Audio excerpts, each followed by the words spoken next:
Okay, hi everybody, how's it going? So we are entering a new phase of the book, the jouissance in its field.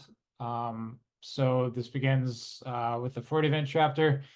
Right off the bat, we're getting an introduction to Lacan revisiting his Seminar 7 Ethics of Psychoanalysis, which apparently was just um, about to be published. And so this is gonna come up a lot in this section. If you've read past, I've almost gotten to the very, very end of this particular section, and I found it to be very, very interesting. There's a lot of good material to work through. So for purpose of this, I'll just kind of work through the text how we normally have been engaging. But by all means, if you would like to speak, maybe Daniel could help facilitate keeping stack while we kind of go through. Everybody sees my screen now. Yes, thumbs up. Awesome. Thank you all. Um, so I kind of just want to go for the reference to Foucault right off the bat. Um, so Foucault gives his "What is an author" presentation. And in that text, I won't get too much into like really what's going on. There are some things that Lacan is pointing to. But Foucault is effectively responding to this question, what is an author? Because in his work, The Order of Things, it was criticized because he was using authors' names in certain respects that people weren't happy with. Um, People were accusing him of just juxtaposing different authors' names together and creating the sort of monster of families, as he calls it, or something like that in the text. So what does Foucault respond with? Okay, that's interesting. So maybe we should talk about what an author is. If an author in his work, Foucault's going to say an author can't be reducible to a proper name. So, for example, Shakespeare. Um, if we knew that, how does he put it? Got my other screen behind me. My, so that's the Foucault text. Why is the author not a proper name?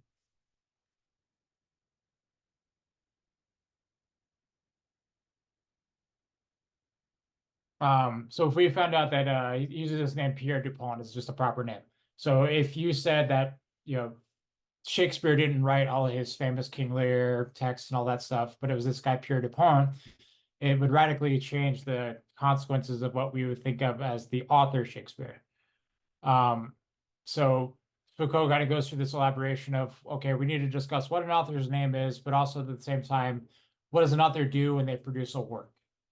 And it's never simply a work as in their collected writings. If you think of the in totality of everything they ever inscribed as the quote unquote author, his example would be Nietzsche's collected works. Like, so should that include things like Nietzsche's reminder of an appointment to a doctor or Nietzsche paying a laundry bill? Are these part of Nietzsche's collected works?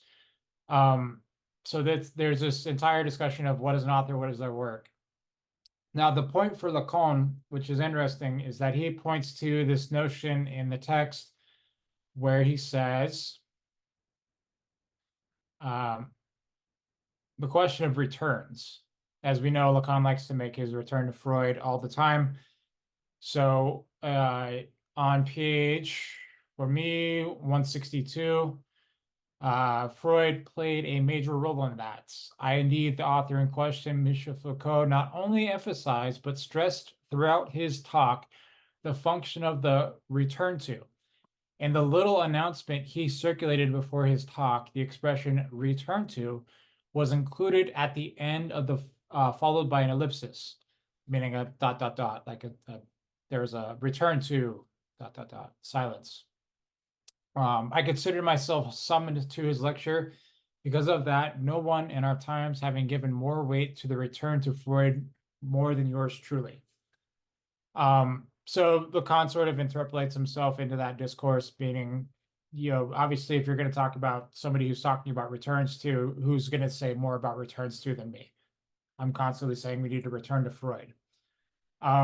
The next paragraph following up on that, the lecturer did moreover bring out this very clearly and demonstrated that he was well informed about the special meaning and key point constituted by this return to Freud with respect to the current slippage, shifting, or profound revising of the function of the author, especially of the literary author. This is what gave rise, in short, to a circle that literary critics believe they could qualify with a term that assuredly none of those who are at the forefront will gladly adopt, but that we find ourselves assigned like a bizarre label that has been stuck on our backs without our consent, structuralism. So if we remember at the beginning of this seminar, Lacan debates what is structuralism. Am I a structuralist? I don't think so. So this attempt to sort of in the text, I guess I'll talk about this, is Foucault is going to suggest in What is an Author that the author function has a particularly unique transition when it comes to psychoanalysis and Marxism. He says Freud and Marx are unique in that they instituted what he calls discursive practices for the first time. So a discursive practice, what is this? So for Foucault, we understand, like, when he talks about hospitals and prisons and everything else that gets, factory work, all these kinds of things, it's pretty obvious how power is functioning in these things when it's being applied to bodies. But when Foucault actually goes on to talk about discourse as a power itself, the practice of using discourse, what we allow as statements or erroneous statements, and that sort of partitioning of how we are allowed to speak and who is allowed to speak and when we're allowed to speak and those kinds of things. That's where he means by the actual practice of using a discourse. And that's how power is developed as constructing discourse as such. I know there's a lot of Foucault-esque jargon in there. If you're not up on that, we can have a conversation about it. But for the moment, the question of Marx and Freud and their names as authors. He says that for the first time, you can actually go back and point out to something in Marx. It says, no, Marx said this, and then that actually creates its own set of consequences. He juxtaposes that, and he actually makes this distinction between that and science, but he also says it's not a clear-cut distinction for him even at the time. So his example would be like, if there was an unpublished Galileo text, it really wouldn't change physics for us. That's Foucault's claim. But, a new Marx text where maybe he analyzed, say, peasant tribes in North America, that would be like something revelational. I'm sure there'd be much ink spilled upon it. And we might rethink Marxism from that standpoint. Of course, Lacan's point is that the return to Freud is constantly being done by Lacan because people are deviating. They're omitting certain things in the Freudian discourse, like, say, the unconscious, or mistranslating Trieb as instinct instead of translating as drive. And so there's a set of practices that go along that are constitutive of the quote unquote Marxist discourse or the Freudian discourse that that is now possible for the first time. Again, this is Foucault's sort of take on Marxism and Freud, is that discursive practices are now possible. And that's kind of where I think that's the reference we're getting at here in the beginning of this Freud Events. Any questions on that introduction section?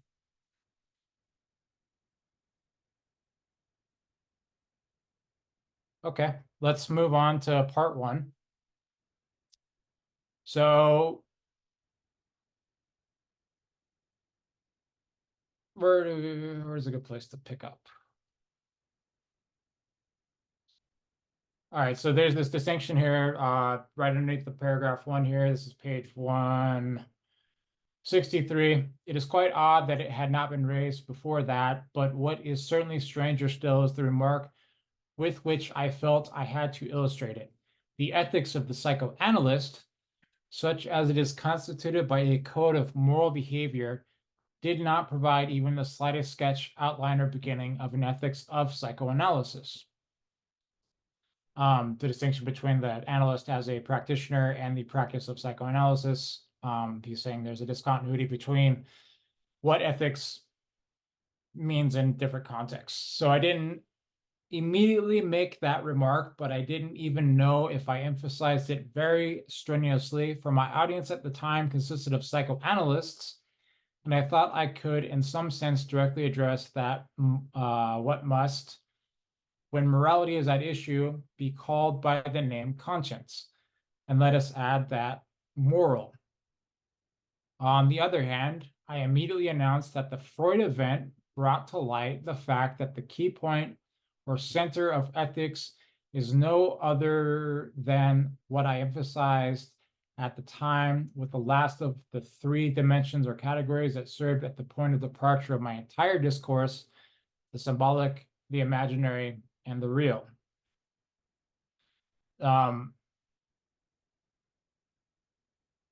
So the notion of event here obviously is very, very, you hear the echoes of Badiou, maybe or maybe not. I do actually want to point out one thing. There was what Lacan talks about. Do you remember, anybody remember when Lacan talked about the discursive event? Remember what it was? Take a second to think about it. It is raining. That's the discursive event for Lacan. So in this sense, Levantement, I don't, it's hard to see whether Freud inaugurates something in the grand capital E event sense that Badiou will use it, but it is sort of interesting to make that connection. But even then, knowing that Lacan himself doesn't really like make it this grand notion. It is raining as just a discursive event, and that's really what it is.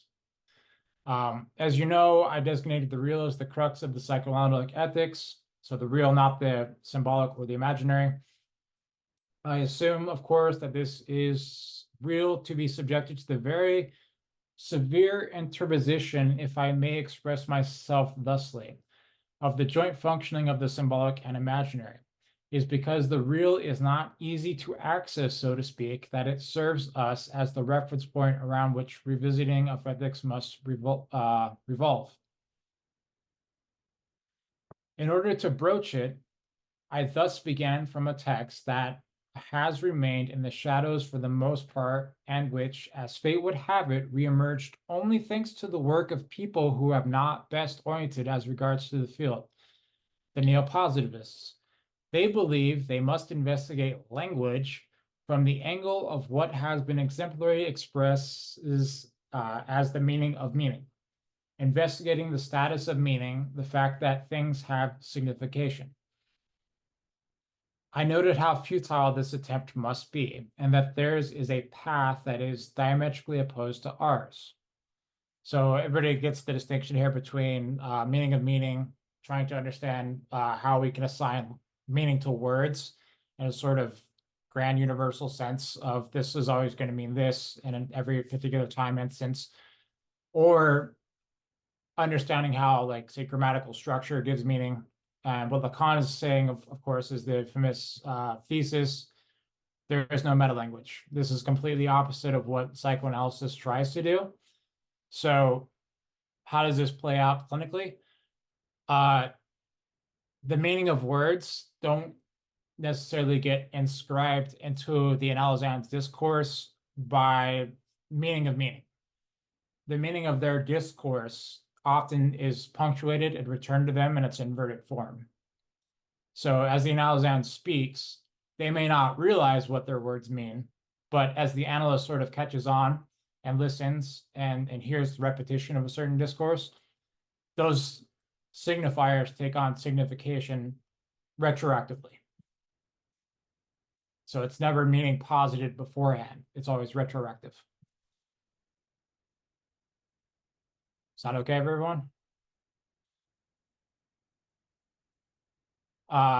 Moving on then, but this is no accident that it was the neo-positivists, especially Ogden, who prepared for publication the book by Jeremy Bentham entitled Bentham's Theory of Fictions.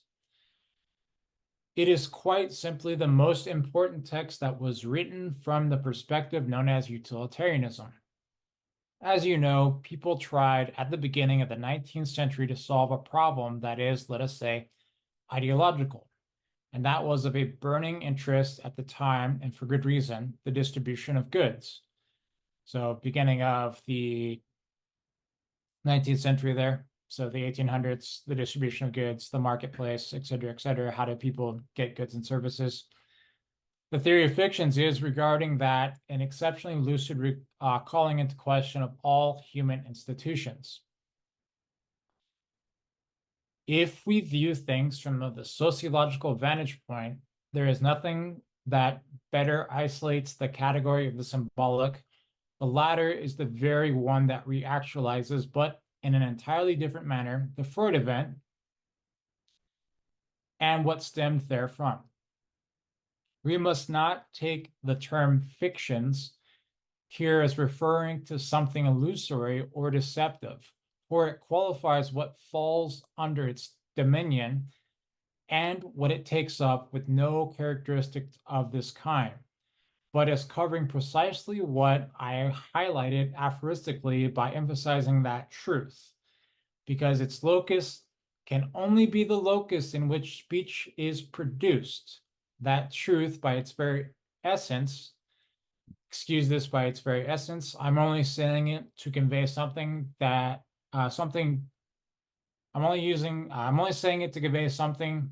Don't attribute to everything philosophy imbues with it. That truth, let us say, in and of itself has the fictional structure.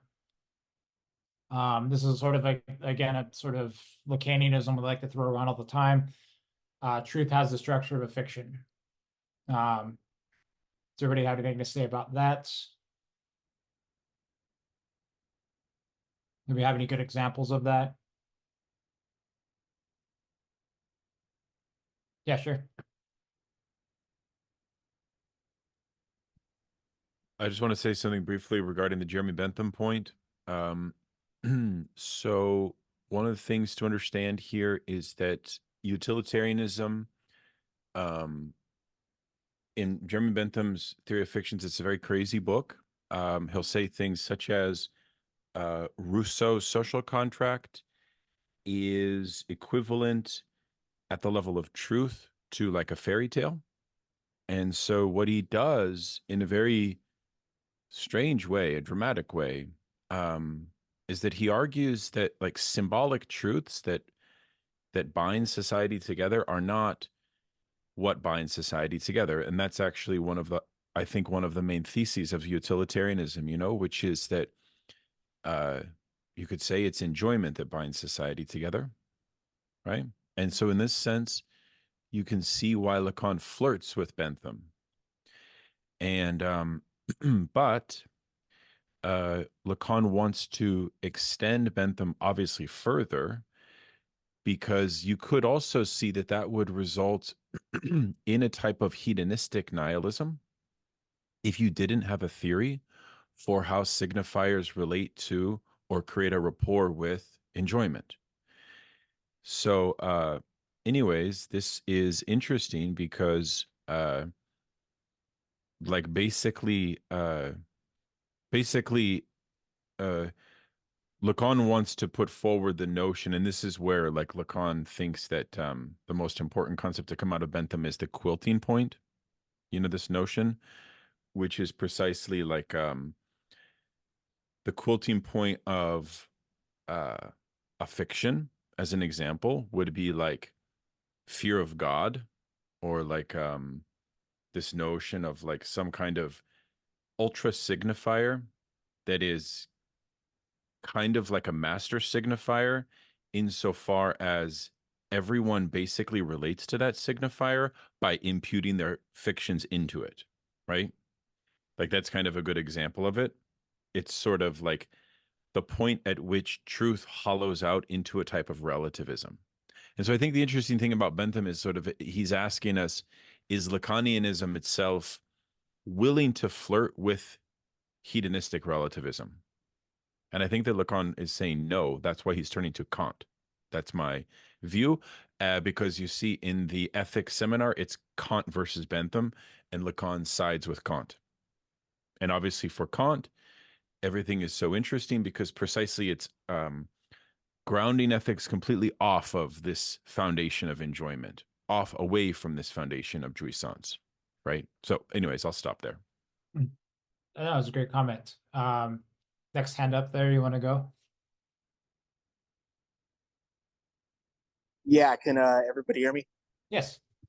Okay, so when I think of the statement of truth has the structure of a fiction, clinically speaking, it goes back to Freud's you could say fantasy or like memory disturbances and how his topology in letter 52 of memory and the movement of the unconscious gives rise to fantasy, and the truth of it comes into this construction of the primal scene. We could look at examples like Wolfman with the example that Lacan says about the hallucination when he has I guess he cuts his finger. This is an example of the primordial affirmation, or in German called Behauptung, from a negation that's retroactively constructed.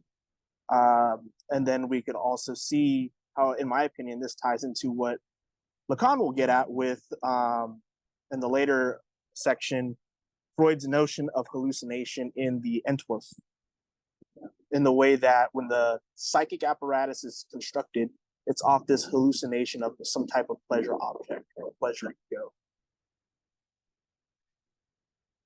I don't know if that made any sense. I'm just like tying it in, with the conversation that Lacan is given in the text.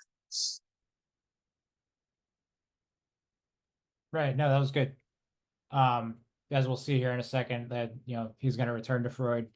But yes, the question of why does truth have to be given to us in the structure of a fiction, instead of just why can't you just tell somebody what the truth is?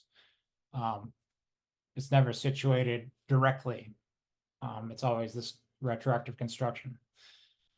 So he makes again he's done this quite a few times where our lovely translator Bruce Fink will give us references back to Cretes, so you can check those 3 references there.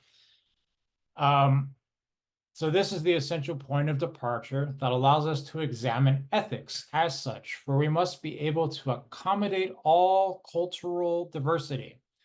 We situate it here in brackets or quote marks around the term fictional structure.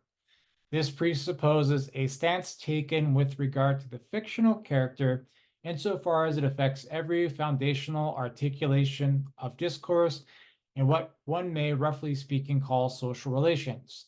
This point can only be reached on the basis of a certain limit. I know in our lovely Discord group, we had a slight discussion on the reference here to Pascal. I was wondering if Matilda maybe wants to pick up reading there. If you want to offer anything, comments on that, would you mind? Yeah, sure. Thank you. I found it interesting that we're talking about ethics, or we're attempting to talk about ethics, but we're going into this like pretty strong sense of relativity of things. I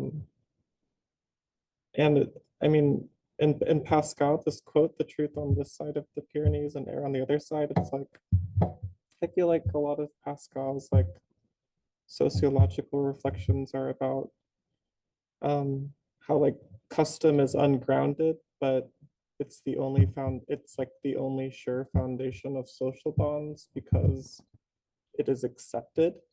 It's like has this very like circular logic to it.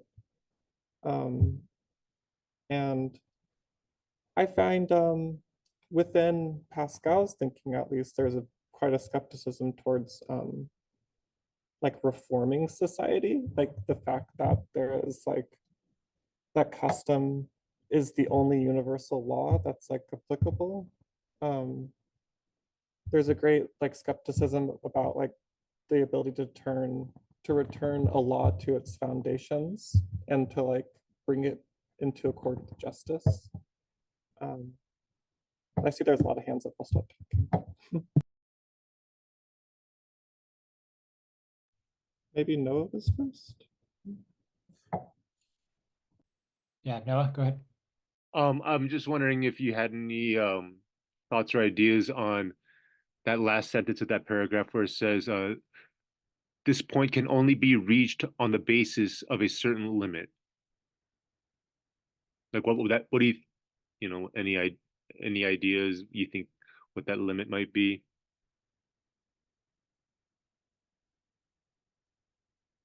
He's talking about the fictional structure and cultural diversity and social relations.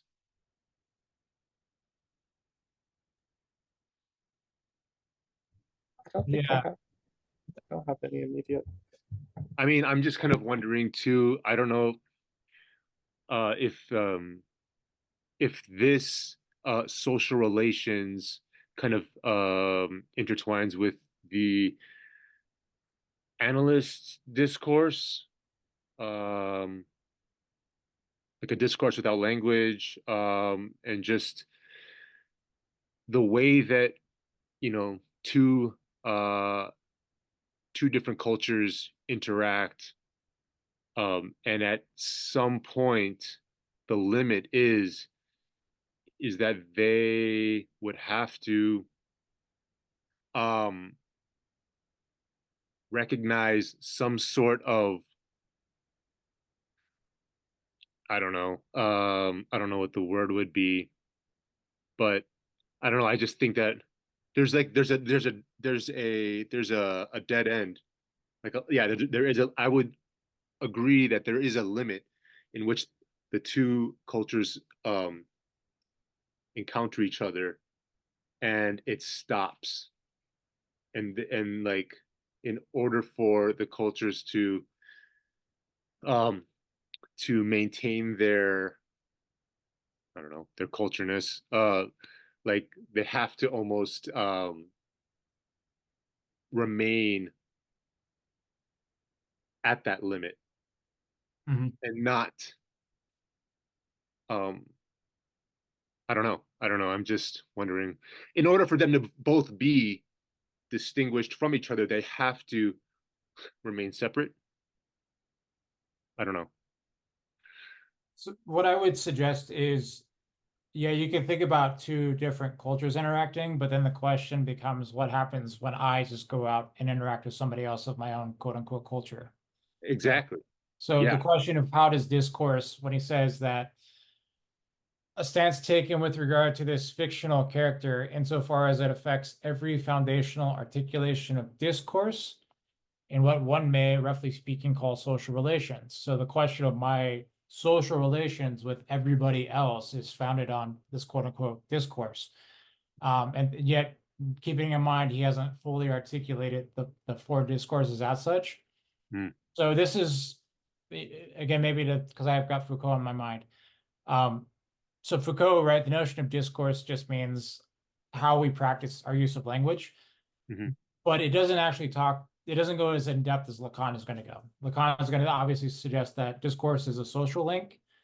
But then you have different places that discourses function on different things. So in my opinion, you can reduce Foucault to the university discourse, right? It's production of knowledge. That knowledge becomes a discourse. It becomes power. It says what falls within the discourse is good. What falls outside of the discourse needs to be regulated, et cetera, et cetera. But beyond that, Foucault can't in turn account for the analyst discourse, the hysterics discourse, maybe the master's discourse. I don't know. The Yeah. reason why is because the hysterics discourse functions on the symptom. And Foucault doesn't have a concept of the unconscious, so there's no repression as such. Mhm. Right? You don't get symptoms without repression. Yeah, And it seems as though when two others interact, language begins to fall apart and becomes like futile in a sense. And and the and that other is like a type of fictional character in which like we have to uh suppress. I'm going to say suppose. Suppose. I have Uh, to suppose the other speaks the same language I do. I that's suppose we're having a conversation about Lacan right now. yeah. Um, but when two subjects interact, Mm. like I mean, we are coming at a common um understanding of reading this text. But if when two let's just say like when two analyses interact, like what's happening there with these two languages that cannot mesh together. We turn each other into a fictional character in which we have to suppress the otherness of them in order to integrate them into our thing. I don't know. I know, Luis, you have your hand up. Did you want to respond to this conversation and then also maybe go back to Akshay? I mean, actually, because it was specifically in response to Noah. Like, I mean, the limit, I think, is sort of a reference to Hegel, but I mean, just earlier in the section where he's kind of asking, I think on 163, sort of about, so he has RSI, but which is the one that founds it and what is the center of our ethics? And it's sort of the real. And the real, which he almost kind of equivocates with a resistance in the sense that it's simply hard to access.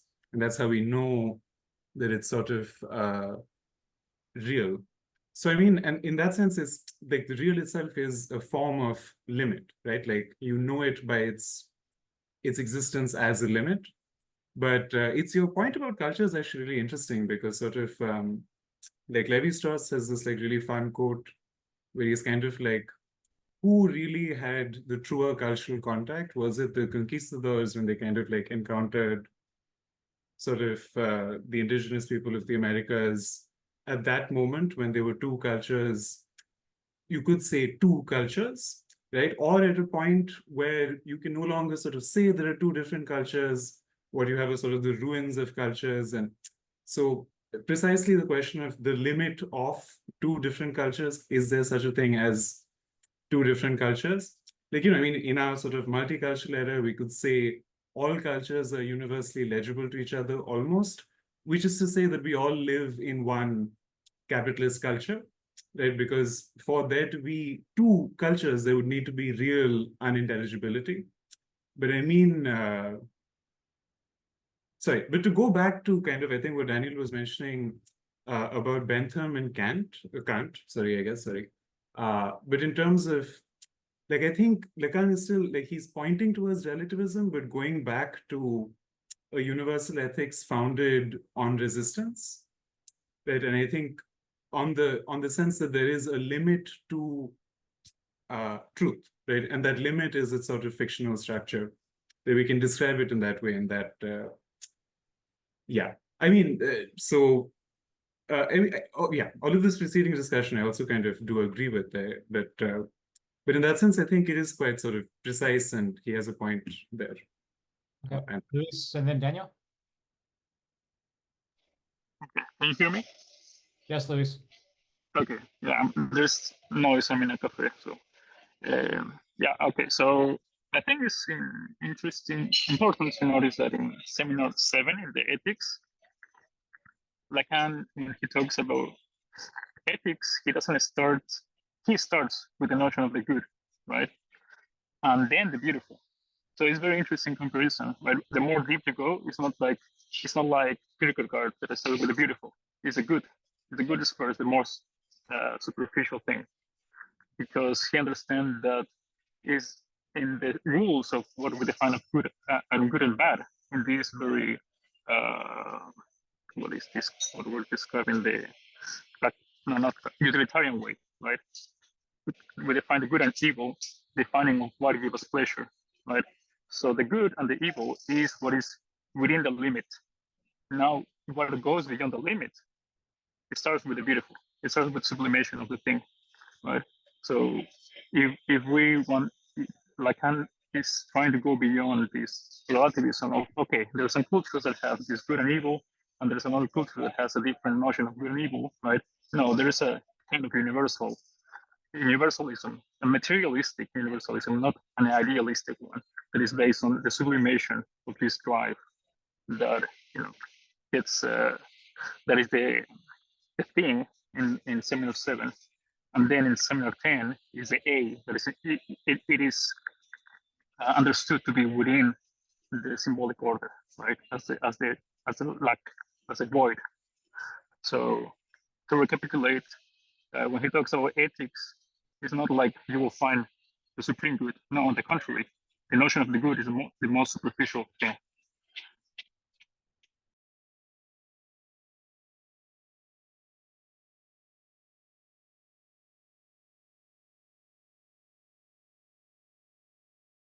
Yes, Daniel.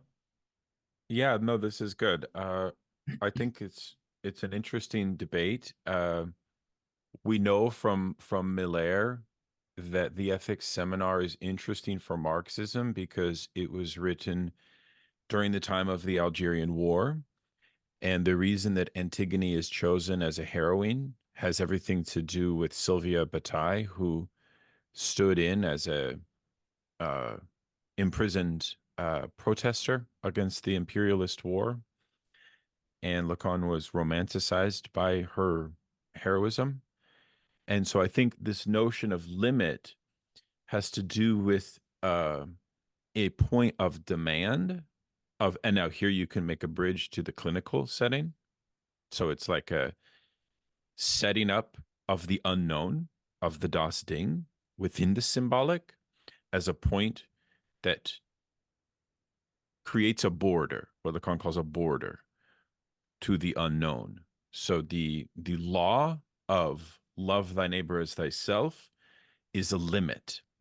It's a limit that makes possible social diversity. Of course, the word diversity is terrible in 2024 because it's been so liberalized, of course. But you see, the point would be, maybe a better term would be alterity, right? Then, of course, you say alterity in a Lacanian sense, and he has a whole position on the impossibility of communication. But it's not really about communication, you know? I think it's about the coordinates of the symbolic, right? And then from there, you can talk about this notion of goods, which I think is related, because that's also related to Marxism, precisely because why is Bentham being invoked? Bentham is being invoked because Marxism is concerned with an epistemology. Bentham has an epistemology. Lacan is trying to ask, what is the psychoanalytic political epistemology that would then be able to say something regarding how human society could arrive at a proper understanding of the truth of the distribution of goods. You know what I mean? So it's all like linked to these core questions of Marxism, right? So that's why I love this seminar. It's all about Marxism, in my opinion. Yes.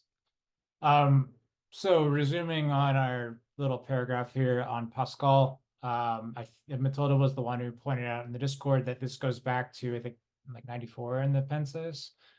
But it's also related to Slavoj Žižek's exegesis of Althusser and this in Sublime Objective Ideology. The big takeaway is that the question becomes, what if you convince the atheist that they should believe in God, but they don't feel it, right? There's no connection with the divine. What's the response from Pascal? Act as though you believe, right? So this, going back to this question of ethics, you simply just go along with the crowd in a sense. You follow the rituals, you say the prayers, and you just act as you were a believer. And right, what is this? This is doing it very much the instantiation of ideology.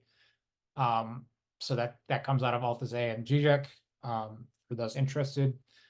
So going on to, from this point from Pascal to the question of the Freud event, again, bottom of 164. It is in this respect that the Freud event proves so exemplary. In the fall term of my seminar, The Ethics of Psychoanalysis, I highlighted and stressed the radical change that resulted from the event and this discovery constituted, namely, the function of the unconscious. Correlatively, Freud brought into play the so-called pleasure principle in a way that was radically different from everything that had been done hitherto. We shall see why and in a way which I think that will strike you by its elegance. If folks haven't read a really good book, it's by Aaron Schuster. It's called The Trouble with Pleasure. I think it's a really good book, but not only Lacan, but also Deleuze and psychoanalysis. But there is a sort of notion in psychoanalysis that pleasure isn't necessarily a good thing, or too much pleasure is something overwhelming for us. So we don't like to be exposed to too much pleasure, and there's sort of mitigating circumstances that we take to prevent too much pleasure. But when you think about utilitarianism as this idea of maximizing our pleasure, and that ethics is formed on intensifying and making pleasure available to everyone, you can kind of see where Lacan, vis-a-vis Freud, is going to critique ethics of utilitarianism. Continuing on, there are enough of you who have proven open to my discourse, or at least affected by it, and that I need not gloss the pleasure principle in any but the briefest of manners. The pleasure principle is characterized, first of all, by the paradoxical fact that the surest result is not hallucination, although that's what it says in Freud's text, but the possibility of hallucination. Let us say that hallucination is, in Freud's text, the specific possibility of the pleasure principle. To account for the effects of the unconscious, Freud constructed a whole apparatus found in chapter 7 of the interpretation of dreams regarding the clarification of the dream process, the Traumvorgangie, my German's shit. Yet we had the good fortune to have its underpinnings fall into our laps and under the scrutiny, for they are found in a certain Antwerp, the projects, which was written during the years in which, guided by hysterics who were still admirable theoreticians, he familiarized himself with the unconscious economy.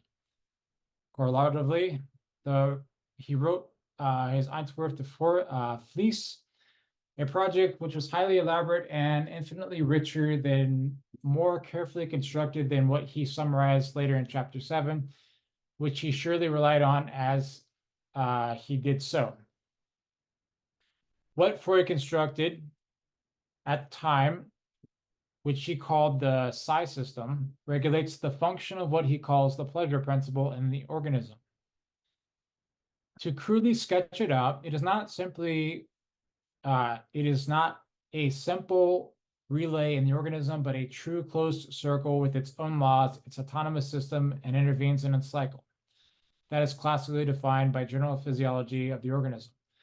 Of the stimulus motricity, the reflexes are, not to say the stimulus response, for that would be to abuse the term response, which for us implies a far more complex structure. The system interrupts the basal reflex arc and is defined not simply as the effect of thwarting that occurs, but strictly speaking as obstructing the function itself. So living animals endowed with the motricity that is assumed to be free, allowing it to escape overly intense, ravaging stimuli that may threaten its bodily integrity. The economy of the so-called psi system certainly does not operate so as to perfectly adapt this motor response to circumstances. Its adaptation is, moreover, far from always being adequate, as we know. The apparatus articulated by Freud is found in a certain living being, and not just any old which ones. It certainly doesn't suffice to say that it is present in all the higher vertebrates of being endowed with a nervous system. Freud is concerned with what occurs in human beings, even if he takes the risk now and then of interpreting what occurs in related species. He only does so to provide a comparison with which occurs in humans, and in everything in Freud's text indicates that the latter is defined as speaking beings. So a little pause here to kind of summarize what I just read through. So we're talking about the most basic sense of which an organism exists in the world, as receiving stimuli, and its whole goal is to reduce stimulation. either from exterior forces, stimulating it to respond, this question of response. But at the same time, as he's going to come on here, to the quote unquote homeostatic regulation. So getting hungry is also a type of stimulus that I respond to, not just somebody coming at me, getting out of the way of a car in the street kind of thing. But that stimulus in itself is something that needs to be mitigated in certain ways to return the organism to a state of pleasure, the pleasure of releasing tensions, et cetera, et cetera. This is something developed obviously in here, as he's pointing out to the Answorth text, but also beyond the pleasure principle. The thing I like about beyond the pleasure principle is when he is specifically dealing with that portion of the text, he just says, I'm going to be very unscientific and go into speculation mode here. And he says, we're going for it. There's no scientific basis for this. It's purely based on this primordial organism as such, and the way in which we can sort of hypothesize how it deals with responses. That it always wants to have these conservative instincts, that it wants to return to this sort of low functioning tension. When he talked about leisure in the previous sections, the pleasure principle is there to regulate the overheating of the looms. I think it was his phraseology. So yeah. Anybody want to pick up reading from the first full paragraph on 166? Is it possible right before that, at the top of 165, there's a brief mention that's saying that the pleasure principle is characterized first of all by the paradoxical fact that its surest result is not hallucination, although that is what it says in Freud's text, but the possibility of hallucination. And so I'm wondering if anybody has any, guesses as to what the very possibility that, like, the psychological concepts, even how these are necessary in order for this kind of pleasure principle in order to be elucidated. How, in what sense is this already like presupposed as a effective discourse rather than something that is real? I don't know, or perhaps symbolizable, formalizable. Mm-hmm. No, that's a good question. Does anybody want to go for it? Yeah, Noah.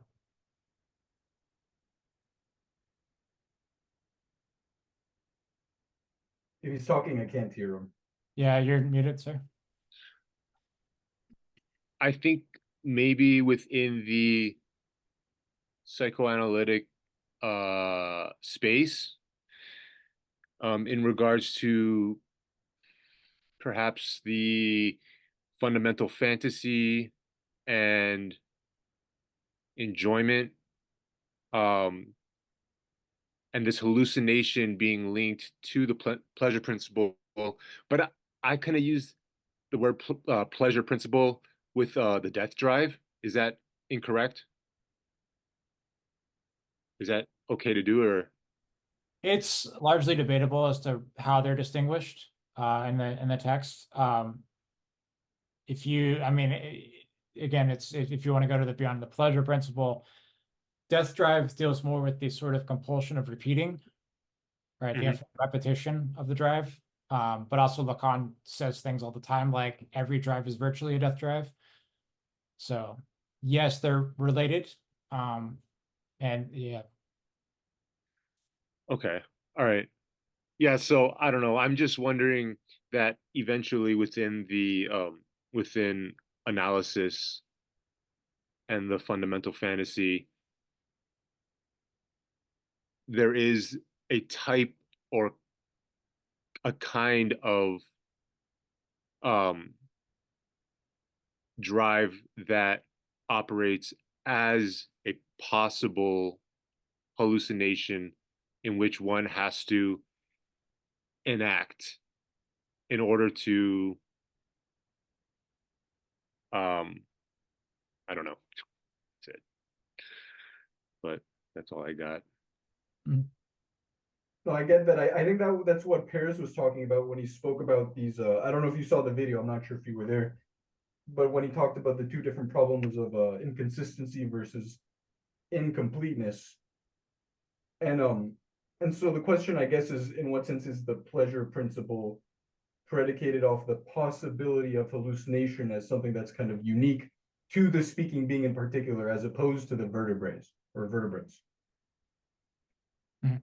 But Connor says he goes over this in a much clearer manner with what he's about to say. So I suggest we move on. Okay, we'll keep the question in our heads. So feel free to jump back in if you catch it. Okay. So it is this level that homeostatic regulation develops, and it is defined by the return to an identity of perception. In other words, in the course of the research, in the broadest sense of the term, that the system carries out through the detours it takes to maintain its own homeostasis, its specific functioning leads to redefining of an identical perception. Inasmuch as it is regulated by repetition, this perception is distinguished by the fact that it does not bear within its title any index of reality. The system can, in some sense, be affected by such indices from the outside by the simple conjunction of the little sign or qualifier. We have a fantastic little graph there. So the question of stimulus to the psi system, and then whether or not you're going to engage the actual motricity, meaning bodily reflexes or any type of, flailing, whatever you want to call it. So in the schema, you see two circles, the reflex circle constituting the phi system, and the central circle constituting the psi system, which defines a closed zone with its own form of equilibrium. Freud clearly distinguishes the function of the afferents with regard to the energetics attributable to each of the two systems. The psi system only intervenes on the basis of signs, with a specific periodicity, which come from each of the sensory organs, and that perhaps come to assign to certain of the percepta introduced into the system a Wahrnehmungszustand, an index that which we are clearly perceptions that are acceptable from the standpoint of reality. Now, of course, this is the question we should pose, is the question of whose reality. This is one of the sort of trappings of bad psychoanalysis, is that you measure the analysand's reality against your own for some sort of idea of normalcy. So whether or not these systems here are being engaged by objective reality versus quote unquote hallucinations might be a possible way to consider the question of hallucinations. But maybe if we go on here, what does this mean? Certainly not that we approve of Freud's use of the term hallucination here, which for us has clinical connotations. It certainly did for Freud as well, since hallucination, strictly speaking, necessitates entirely different coordinates. We must assume that he wanted to specifically emphasize the paradox of the functioning of the system that develops around the pleasure principle. We thus have in this text the major instance of his use of the term. Freud exemplifies it by the function of dreams, and that suffice to orient us, it is essentially concerns the possibility of dreams. So I think I'll get to you here in one quick second there, Gareth. The question of dreams, they're external stimuli. They happen to us. Is one thing we want to keep in mind. I think he mentions that coming up, but that dreams happen to us. They're not sort of manifested as like a hunger or other kinds of stimuli. So Gareth, do you want to go? Well, I mean, the other thing about dreams, I guess, they don't have an external reference, and so there's nothing, but they're also not under our control. It's not like so they're not So I think where he's going, because he's saying here, because I think this reflects back to the discussion we had previously about hallucination. He's saying, strictly speaking, hallucinations are different, and that Freud understands this. He doesn't explain what the clinical meaning of hallucinations are here, but he's saying, okay, but I think he's saying that the pleasure principle involves these signifiers that are not themselves representation of something else. And they're also not, as in Kant, just the product of the subject's own subjectivity. Yeah, is that right? I mean, so he's basically saying this word hallucination is being used loosely. I have a technical meaning for it. Freud has a technical meaning for it, but dreams are a good example of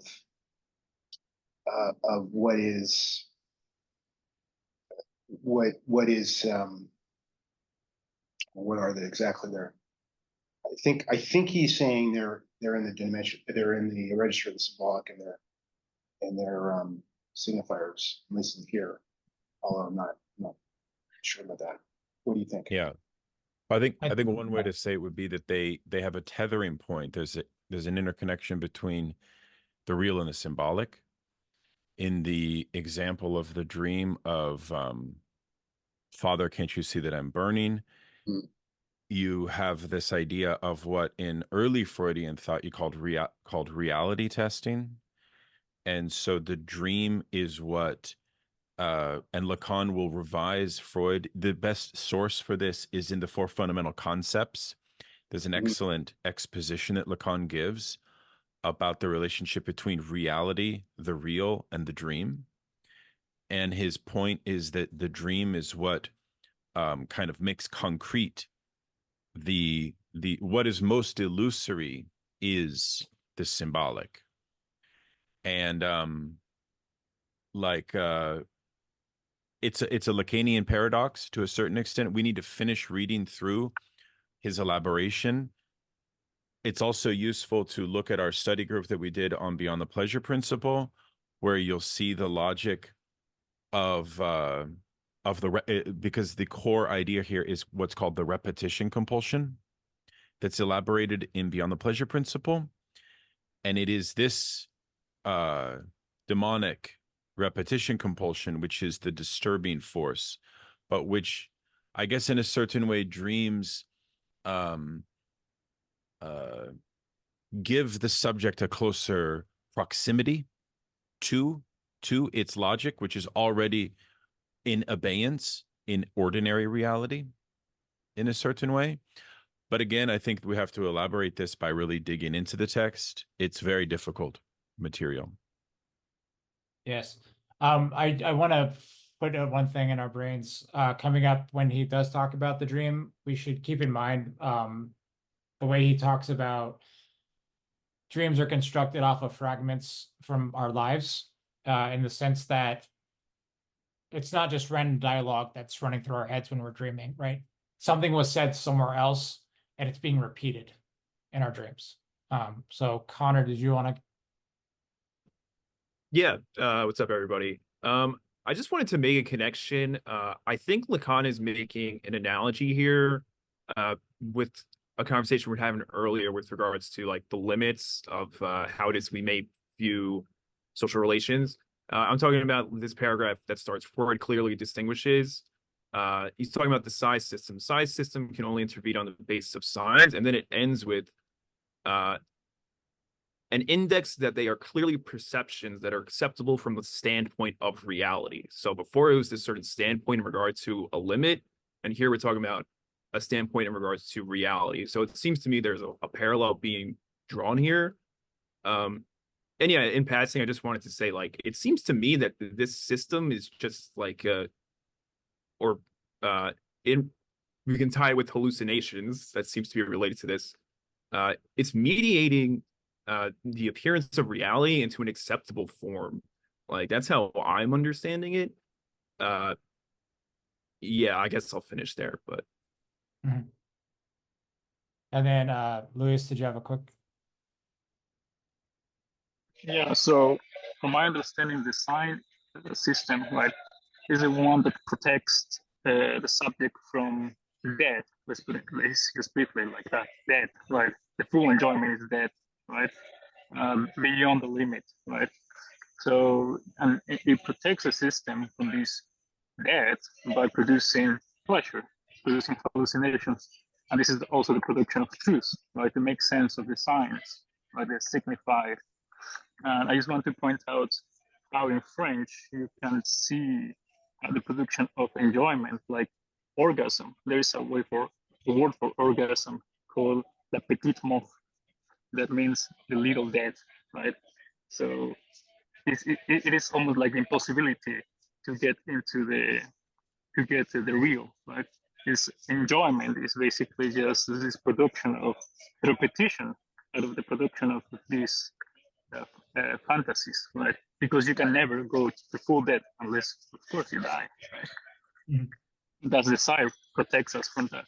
And this is the sign system. Right. And of course, one thing about pleasure, going back to this notion of excessive pleasure, right? People who have certain habits which invoke pleasure, say a drug habit, right, there's too much pleasure. It's the repetition of pleasure in that sense, the compulsive repeating of pleasure, is what it's too much pleasure in that sense, that leads to this quote unquote death drive. It's not necessarily the way people think of it as, oh, I just want to annihilate things and destroy things. It's this compulsion to repeat too much pleasure, if that makes sense, which again goes back to this criticism of trying to found an ethics based on pleasure. Matan, you have your hand?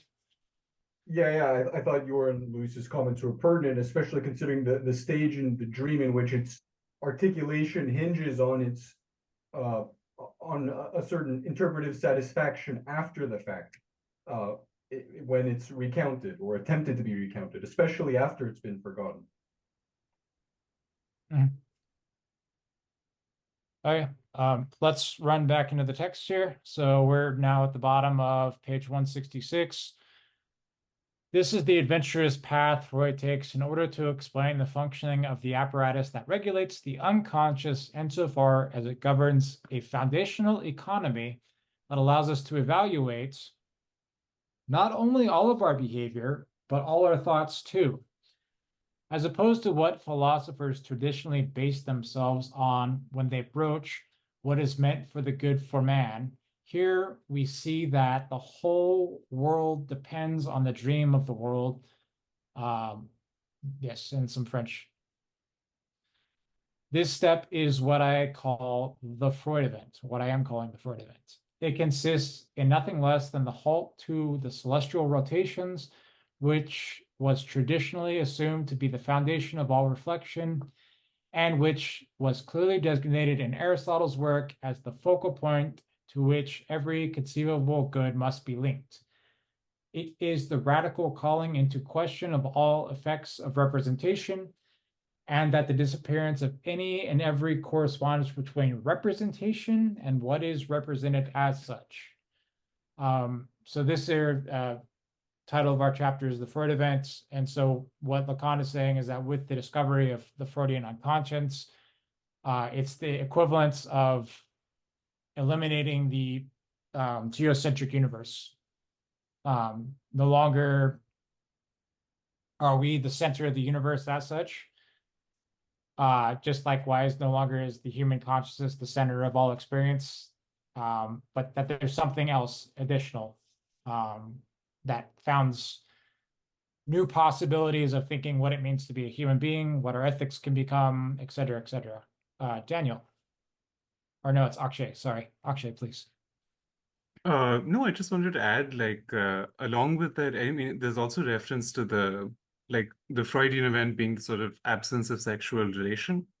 So it's not just Copernican, but it's also like a desexualization of the universe. And like, when it's sort of the foundation has always been, I don't know, astrology and sort of the stars or the cosmos, and the cosmos itself as sexualized, as being masculine and feminine, as opposed to which there's a clear break of like, the universe isn't sexual.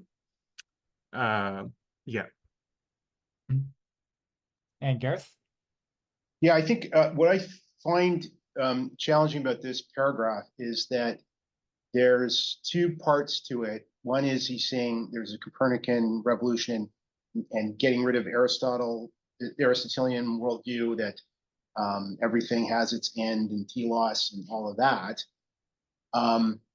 But you could say, well, wait a minute, that's not something that happened with Freud. That's something that happened with Galileo and Copernicus, and Kant particularly talked about the Copernican. Everybody who, that's early modernity is getting rid of that. But then in his second sentence, or the last sentence of that paragraph, it's the radical calling into question of all effects of representation and the disappearance of any and every correspondence between representation and what is represented as such.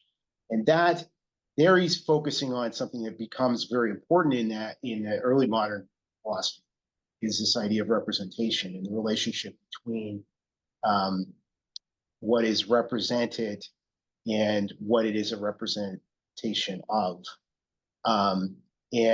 Which that wasn't, that wasn't the same, was not as important to the Greeks or to the medieval world, that concept. But it's really crucial between Descartes and Kant. And now, not everybody in that world, in that perspective, believed in a correspondence between the represented and what is represented.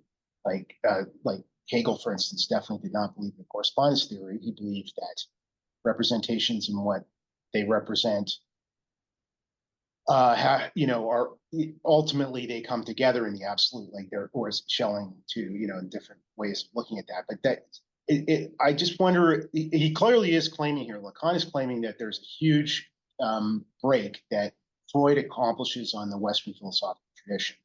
And it just seems to me like it's a little easy to say that the break is that there's a Copernican revolution that decenters, humanity and sexuality and love as part of the universe, because that's something that already happened with the mechanistic kind of worldview and Descartes.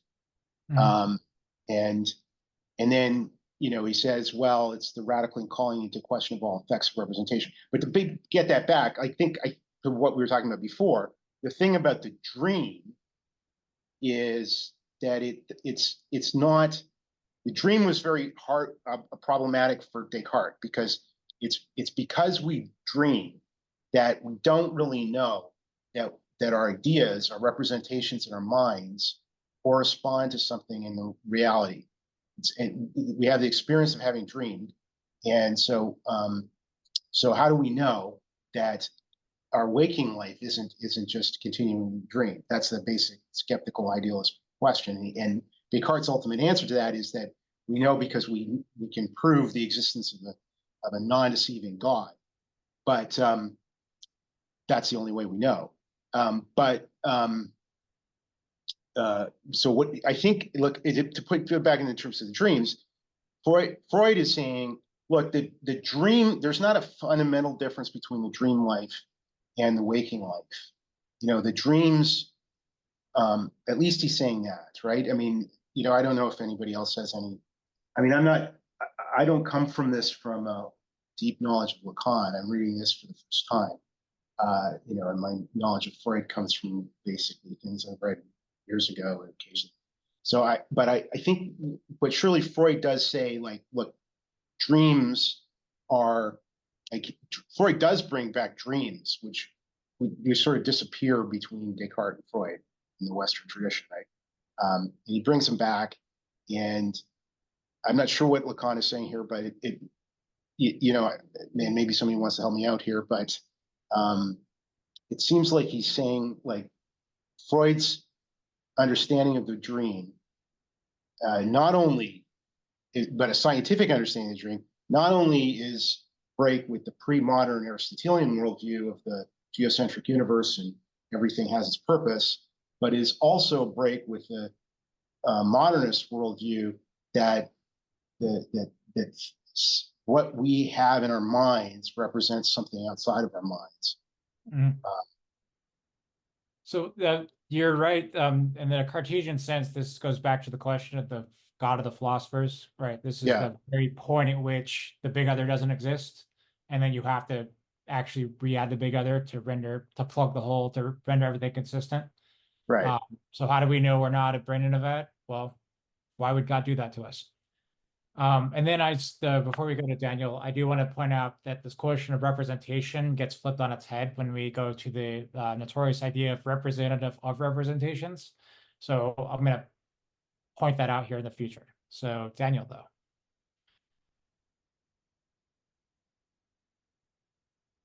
Just wanted to say, I think everything Gareth said is very interesting and helpful.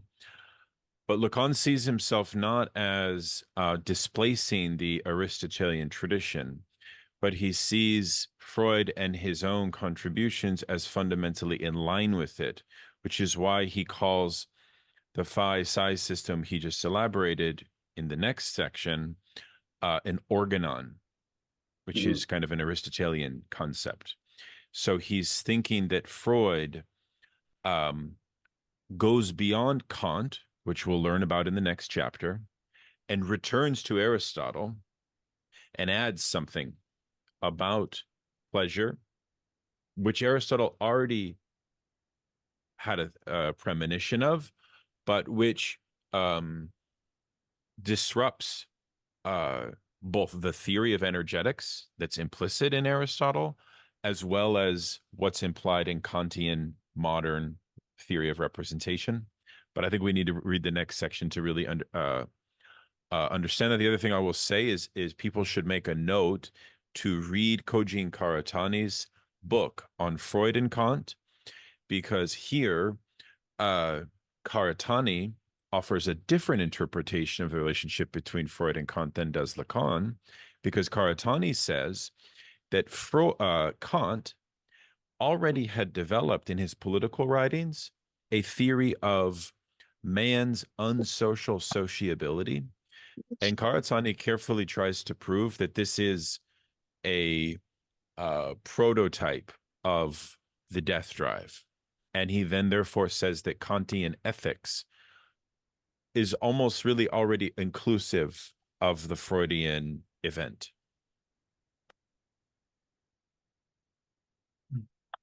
Matilda, do you want to go? Yeah, I was just wanting to point out that I think the references to like administration is, they're really sprinkled in here, and like the idea of like an economy of values, absolutization of the market of knowledge. But here we do get like a foundational economy that is evaluating behavior and thoughts, and it's reminding me of some mechanism that would determine the distribution of goods in some analogical way, I suppose. And I was almost tempted to want to read like this. Phil, could you speak maybe closer to your microphone? Yeah, I'm sorry. I'm getting just okay. I just wanted to say that we do get we will later get the idea that we've already got it, that knowledge is like a price of something, and here we're getting we're getting economy and evaluation occurring, just things to keep in mind as we go forward, because I feel like the discussion on administration and kind of like these larger like market ideas don't get as explicitly developed, I suppose, and from what we've read so far. They will. Okay. Yeah, that will all come back, because he's going to play with this notion of the Freudian event as also implanting a censor, which then leads to his theory of dupery, which he then elaborates and is related to the notion of retardation of truth, right? And really to a theory of like Lacanian stupidity. Like the signifier makes the scholar stupid in a certain way, especially the Marxist scholar.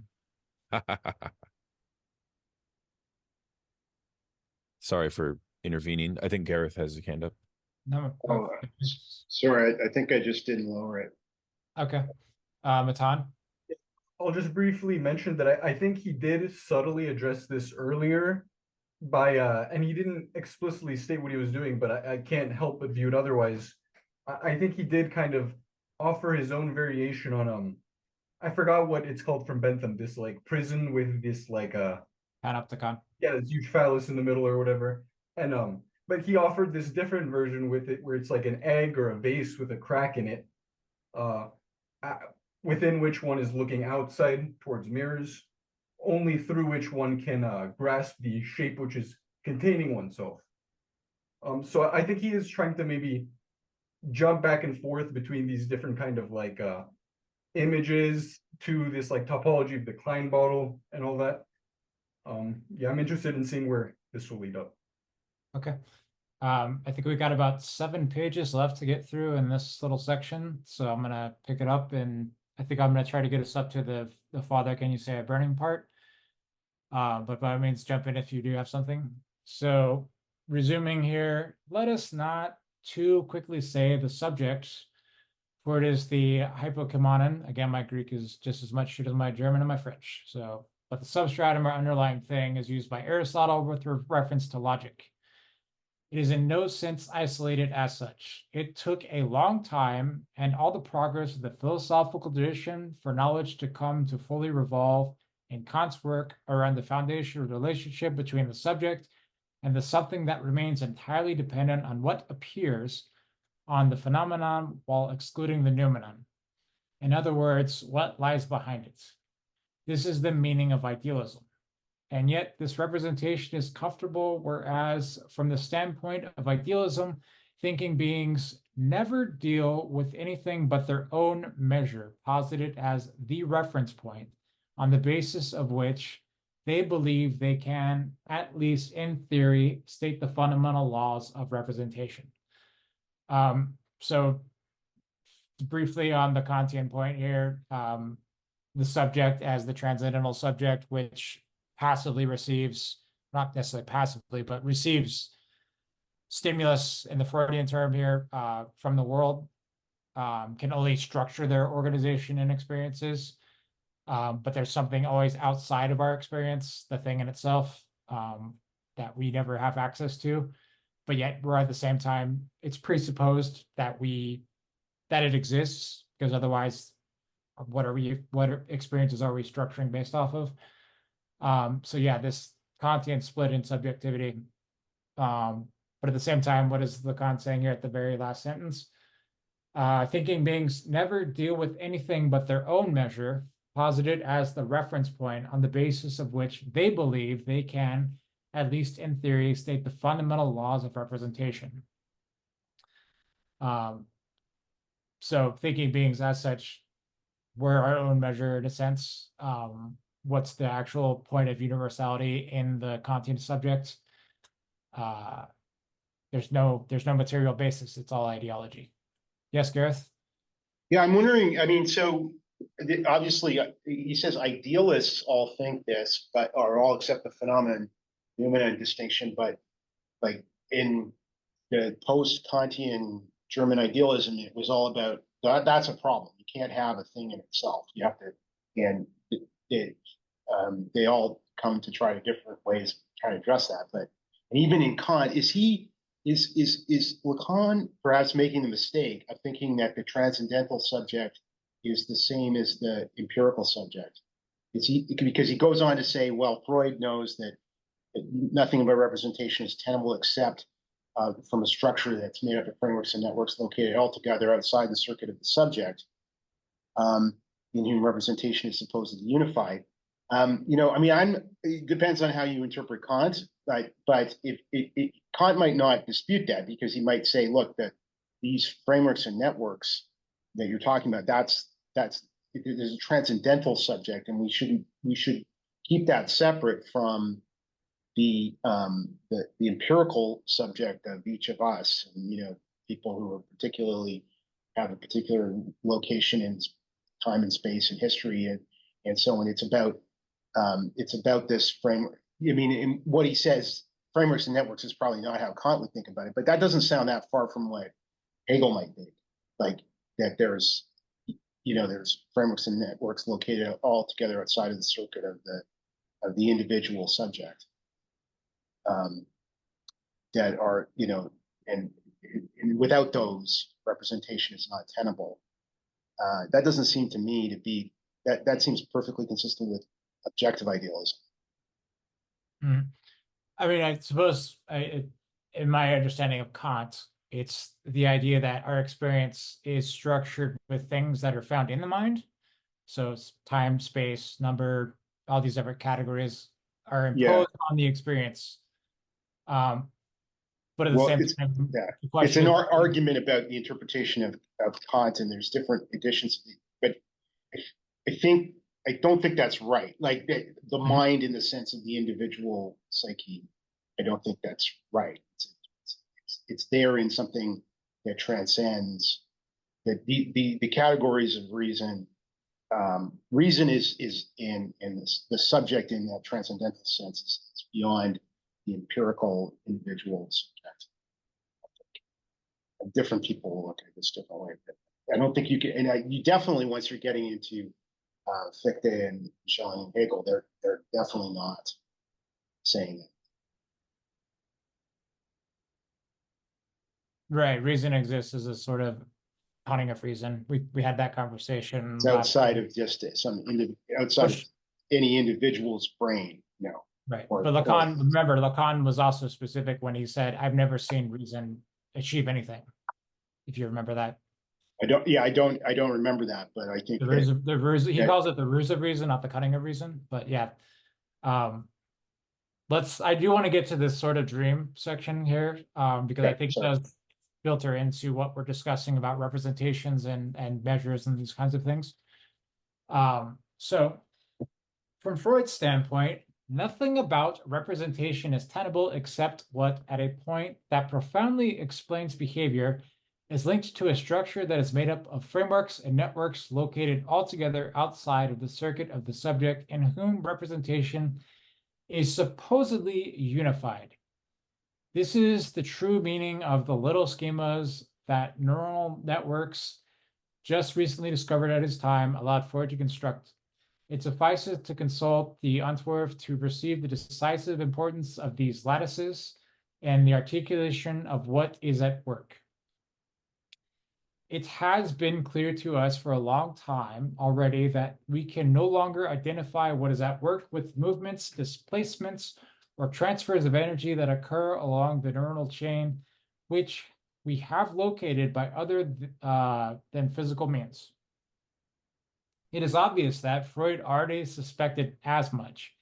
It is not in this way, which in experience turns out to be altogether distinct, that we find that the appropriate use of the schemas that I just characterized as networks, in order to grasp what they allowed Freud to intuitively prop up and depict, we need but look at what is laid out in them. At each of the intersections, a word is written, a word that designates a specific memory, a specific word that was spoken in response, a specific word qualifying relationships, a specific word that branded, marked, or so to speak, engramified the symptom. By the origin of psychoanalysis, which includes the Antwerp and Freud's letters to Fliess, and you will see the following. What Freud found an easy prop for in these neural links, which he had at his fingertips at the time, owing to the fact that they had just been discovered, is nothing other than the signifying chain in its most elementary form. Pick up the latest book to come out, or rather pick up these books on set theory, and you will see the exact same schemas as those used by Freud, except that they are oriented more or less as what follows are used to illustrate set theory. So this little model here, he says, let me indicate in passing that each point connected here to another point by an arrow is considered in set theory to be an element of the other set. So A belongs to B belongs to C belongs to D belongs to E, but also E can belong to B. And so there's no the question of how you think in set theory of what elements belong to other elements. It's regulated by the axioms of set theory, but in short, this question of how we relate what he's saying up here above about these ideas of words being written, words to specific memories, specific words spoken in response. This question of how these chains of signification are formed in the subject around the symptom. Yes, Matilda. I just wanted to like quickly summarize like what had just been said as like he sees this psi system that is like autonomous in some way that intervenes in our lives, and that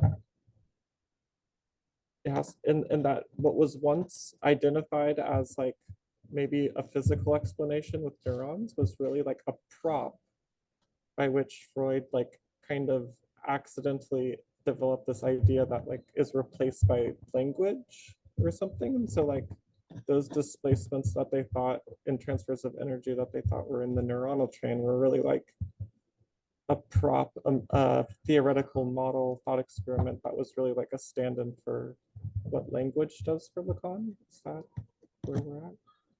Mhm.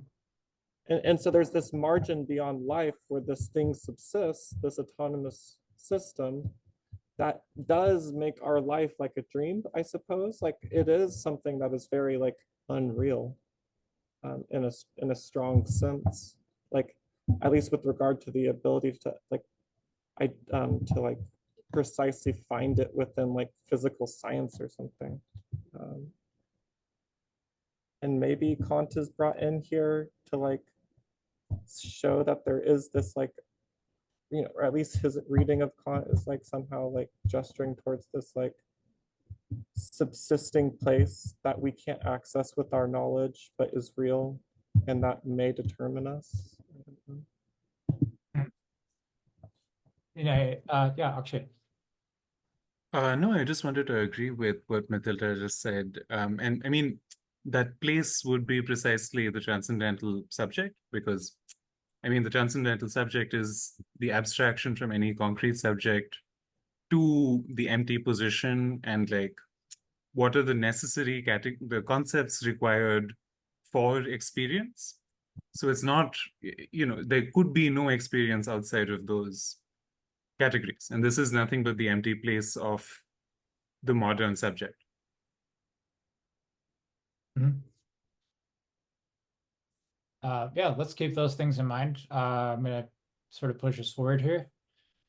So what is involved is nothing less than what is necessary to correctly articulate and provide mathematical set theory with its most formal foundations. Read the first few lines of this book, and you will already see the true necessities involved in each axiomatic step that is taken when one takes things up from a formal standpoint, at the most foundational level of signifying articulation. Let me highlight in particular the notion of parts, which is especially exemplary. The way in which people say that one of the elements of a set, elements that are always themselves sets, is included in or belongs to another set is based on the formal definitions that absolutely cannot be identified with the intuitive significations of the term to be included within or to belong to. Indeed, let us assume that I draw the figure that is a bit more complicated than the one above, and I write on the board the note saying identification of each of these set theory terms. Sorry, let me read that. And that I write on the board a note saying identification of each of these set theory terms. It does not at all suffice to have one of them written and apparently constitute a part of the universe that I am instituting here in order for us to be able to say that it is included in any other of the terms, namely that is an element thereof. So the question of set theory begins with axioms. I mean, you make certain decisions about what you're going to permit within the system. So as a for example, you might begin with the axiom of the empty set, then you have the axiom of the power set, which just says that you can make a subset or you can make a set of all subsets, right? That's just a rule. You accept it as either true or false axiomatically. You can reject it. So you constitute the formality of the system based on these sort of arbitrary instantiations. And then from that, you either get a consistent set of sets, or you get inconsistency or contradictions or paradoxes. But the concept of being included within or belonging to, it's a primitive concept within set theory, meaning it's just the most basic thing that's assumed by the system. In other words, moving on here, to articulate a configuration of signifiers is no wise. Let me read that again. In other words, to articulate a configuration of signifiers in no wise signifies that the whole configuration, that is the universe thus constituted, can be totalized. On the contrary, this universe leaves a specific set outside of its field, unable to be situated as one of its parts, but simply articulated as an element with respect to other sets thus articulated. There may thus be a lack of coincidence between the intuitive assertion that a specific element is part of this universe and the formal articulation of this assertion.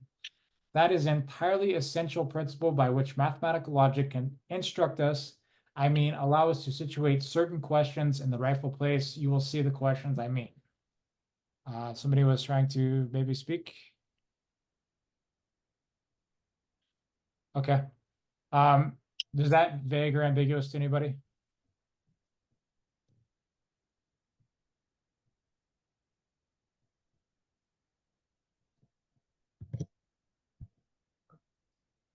Okay. If we have questions on the set theory, I'm happy to work through them.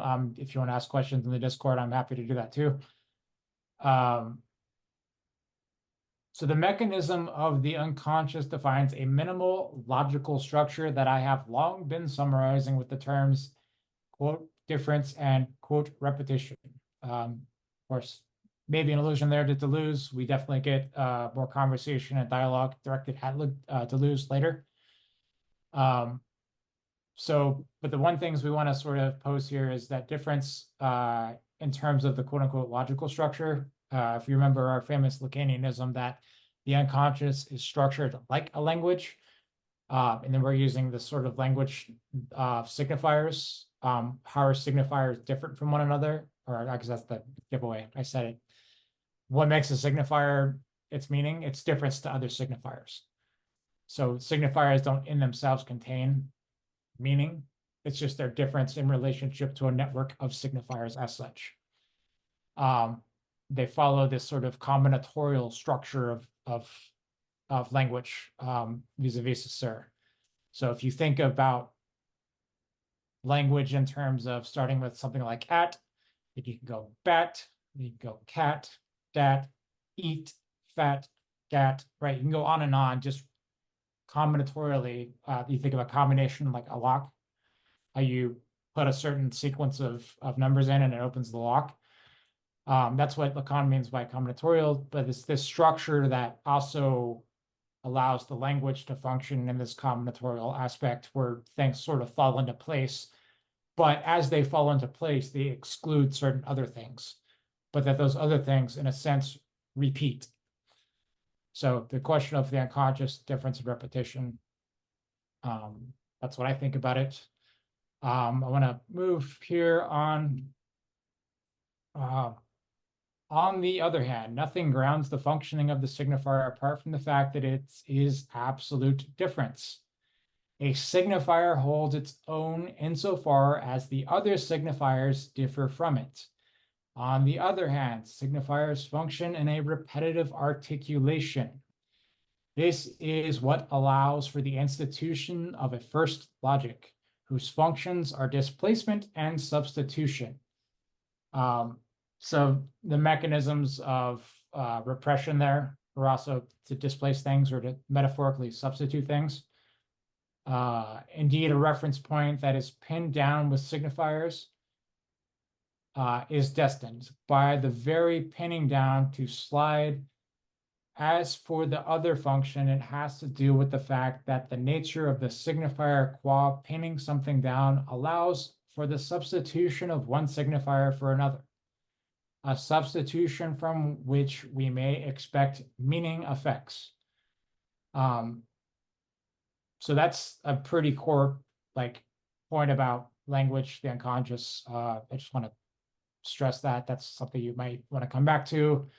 It's one of the things I would sort of footnote in my brain permanently for thinking all things Lacan. Yeah. Chris, can you explain why he uses the word absolute in front of difference? Like, what does that mean?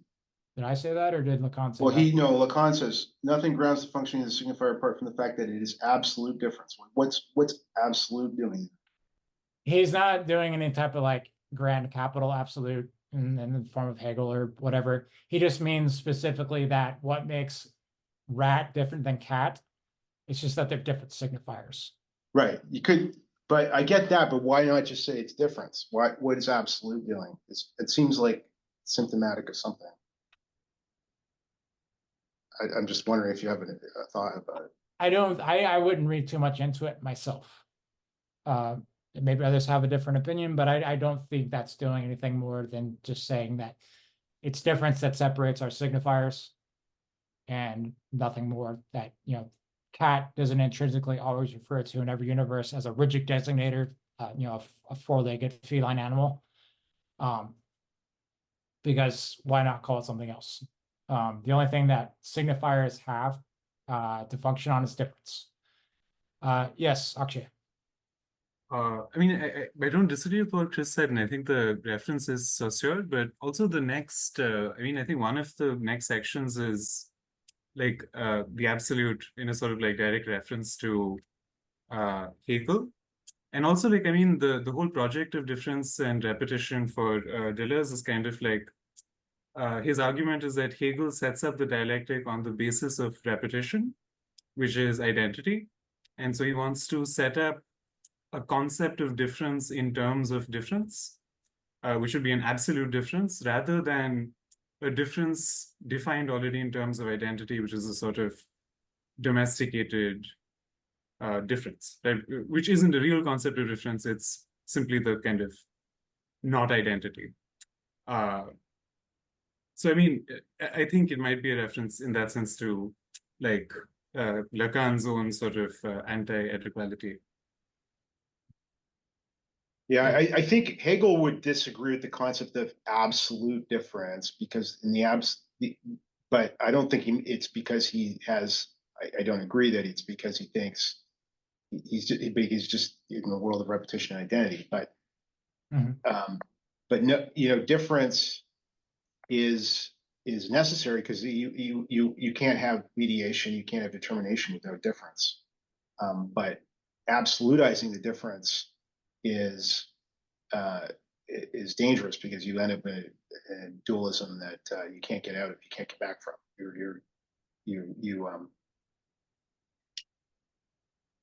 I mean, I'm not anti-Hegel myself, and I'm having quite a fun science of logic reading. But I mean, like, but I think at least for Lacan and also for Deleuze, like, I think there is a sort of I mean, I don't know how much this is true for Lacan, but it's sort of like repudiation of dialectic, and by this claim that there's difference as a non-sort of dual category. And, you know, I mean, then there's the rhizome and all of that other stuff. And so I don't know. I'm not sure how convinced I am by it either, but I see what you're saying. Yeah.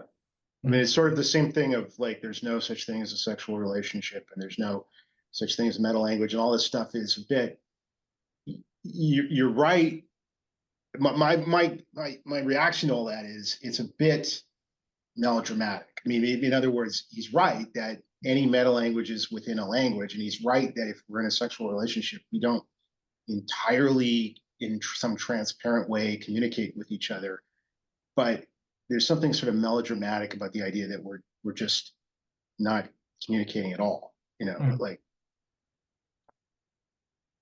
Yeah, those are good points to raise. When we get into the questions of sexual difference later in this particular section, I think there's a lot of good stuff to work through.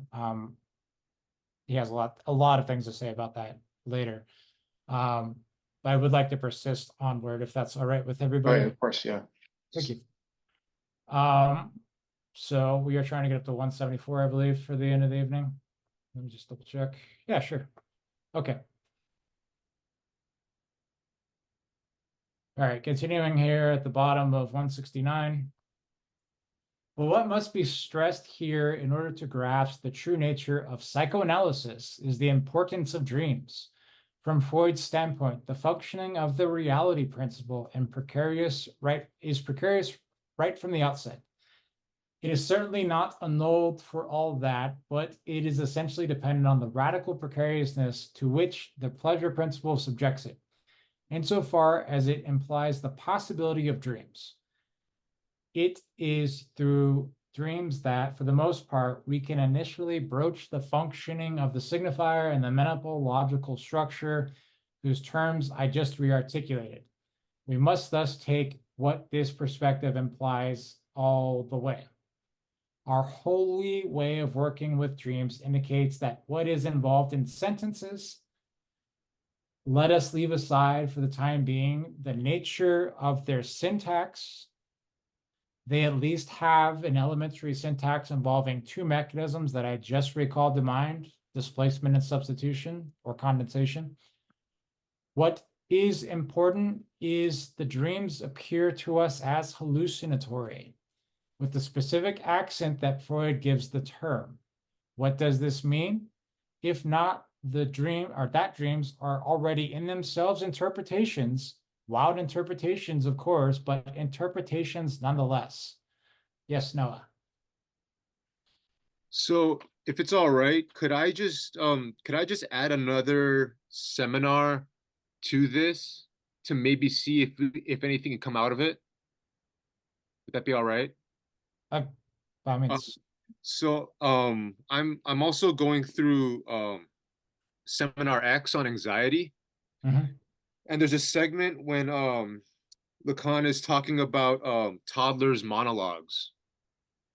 And I'll just read this. It says, I shall say right away that the famous graph that's been badgering you so much over the years shows its worth in connection with these problems of genesis and development.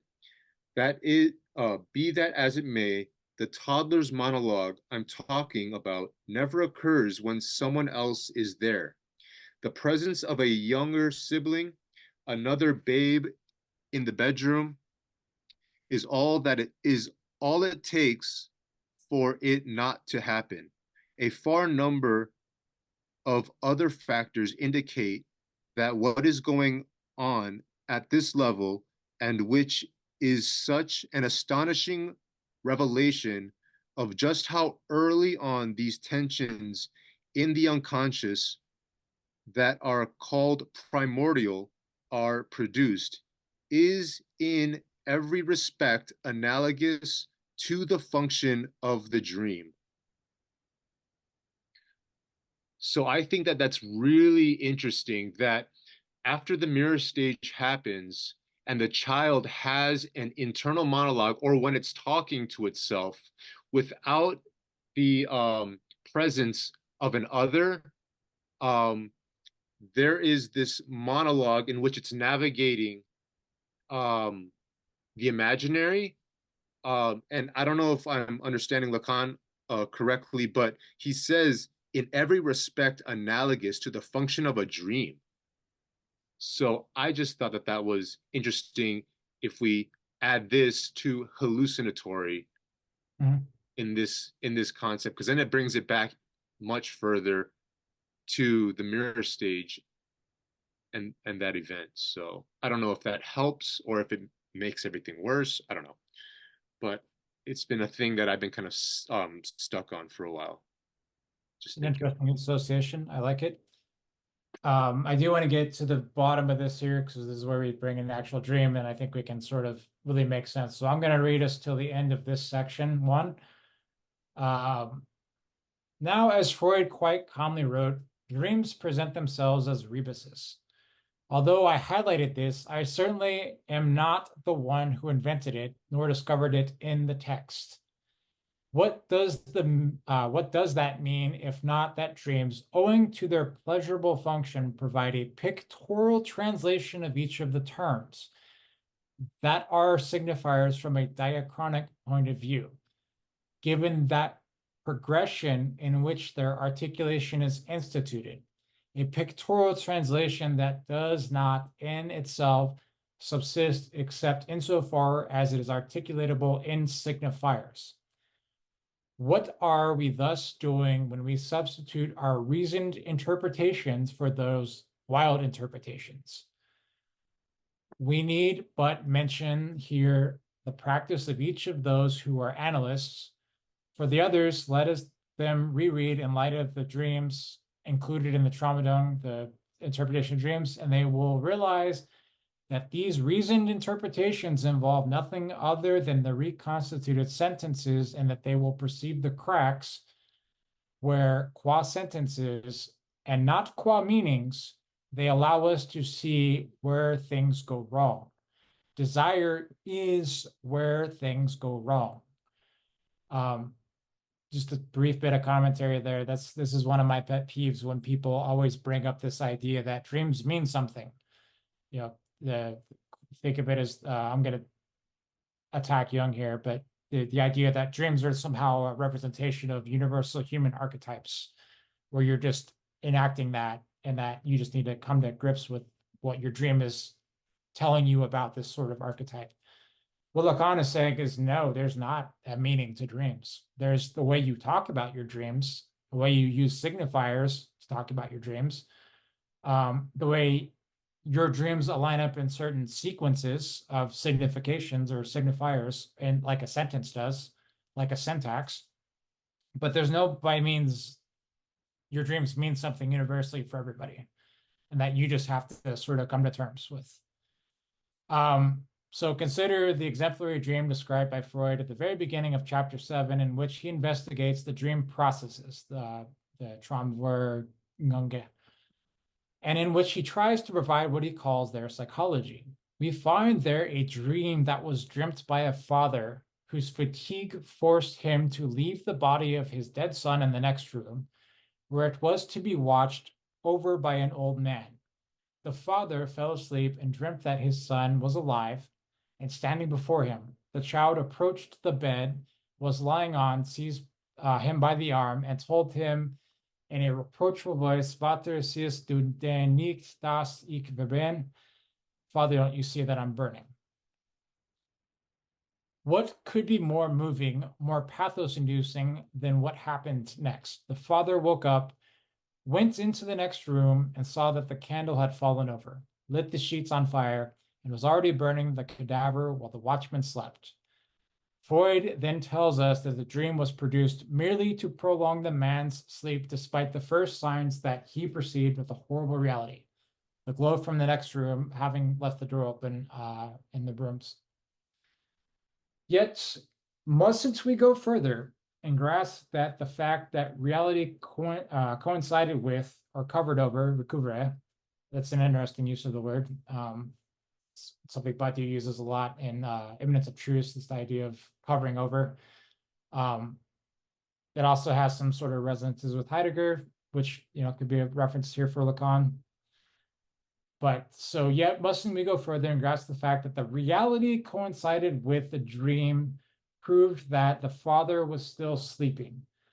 How can we fail to hear the tenor of the words spoken here when Freud tells us, moreover, that all speech in dreams was heard somewhere else before? That was one of the notes I wanted to bring up with somebody who said, how do we get our material for dreams in a sense? It's just something we heard before.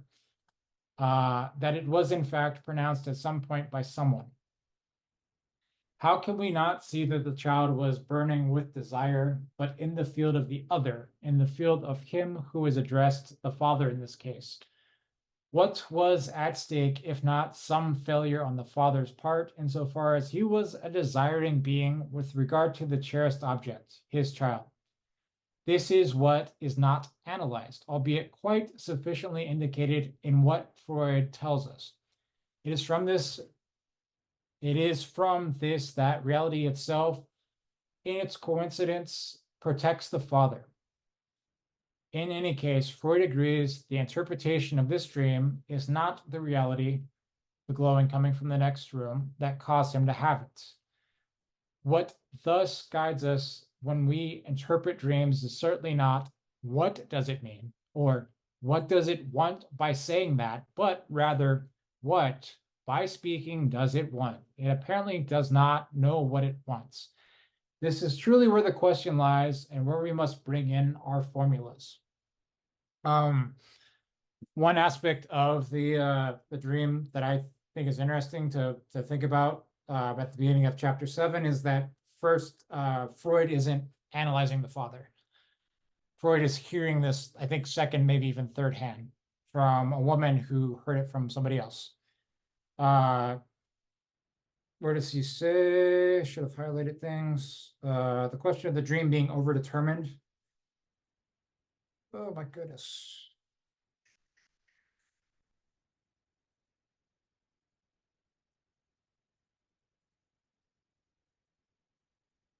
Okay, so in the interpretation of dreams, nor have I, this is Freud, nor have I any chance to suggest in this interpretation, except to add that the content of the dream must have been overdetermined and that the words spoken by the child must have been made up of words which he had actually spoken in his lifetime and which were connected with the important events in the father's mind. So the question of dreams being overdetermined means you can't simply pin your dream down to one particular element. It's a combinatorial factor of elements. The question that he points out of, you may have heard this from somewhere before. So going back to this concept we were talking about of hallucinations, it seems to me that what Freud is indicating here and what Lacan is indicating here is that, yes, these are hallucinations, but they're also constructed not off of simply out of the void of ourselves. They're external hallucinations from the world, reincorporating, refabricating themselves into our dream life. That's a thought I had, but Connor, you have your hand up? Yeah, that's really good. So I think it's important. Well, first of all, this is such like a famous dream. I'm sure everybody has like some thoughts on this. Zizek immediately comes to mind. He likes to talk about this dream. But I think basically what's going on here is like this, Lacan is using this dream as a sort of like allegory for the clinical situation itself. Like, because we need to kind of remember like how we started it off this section in talking about like the code of psychoanalysis, right? Like how analysts in general should listen to patients. And yeah, that of course brings up this question that Lacan left unanswered previously. Okay, there's this thing as a code, but the ethics of how you actually use this code is still not clear. And what he's doing here is, I mean, I just love this moment. What's at stake with the ethics of psychoanalysis? What was at stake if not some failure of the father's part, insofar he was a desiring being with regard to this cherished object, his child? This is what is not analyzed. In other words, what is not analyzed, or rather is, I think what's going on here, like the father is kind of like too much invested in his role of the father, like his expectations placed upon him, his responsibilities as a father. And we can maybe say the same thing for the analyst, right? But what goes unanalyzed is your desires, like as removed instead apart from playing that role. And this kind of gets in the way of how it is that you listen to the patient or your child, and inhibits how it is that you can act on your desires, not capitulating to these kind of like reified, supposedly universal ideological expectations. So that's how I'm reading it. And just finishing up, it's a very nice, like, stylistic move by Lacan, like using a dream to demonstrate this clinical sort of ethical point. So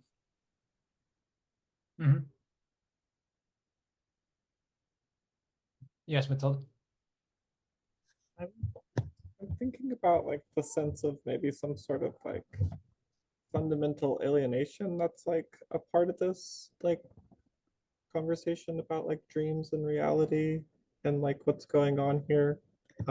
Like I mean, a bit perplexed about like the language that starts to get employed. Like, how can we not see that this child was burning with desire, but in the field of the other, the father in this case,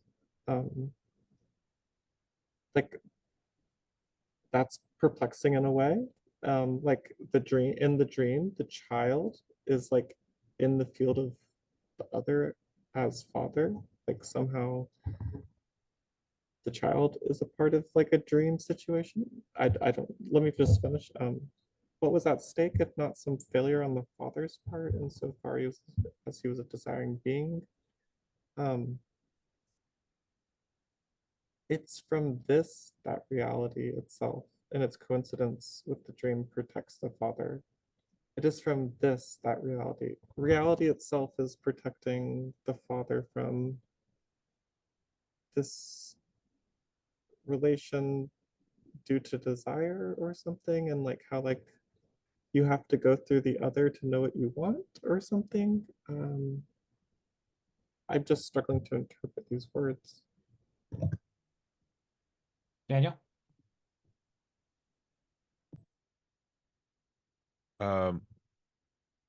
Part of this is a reinterpretation of Freud's famous text, The Interpretation of Dreams, where a lot of psychoanalysts had the idea that Freud was suggesting that a dream has to do with a fantasy fulfilling a wish. And Lacan is saying that that's not what a dream is about. Lacan is saying that a dream is about two primary operations.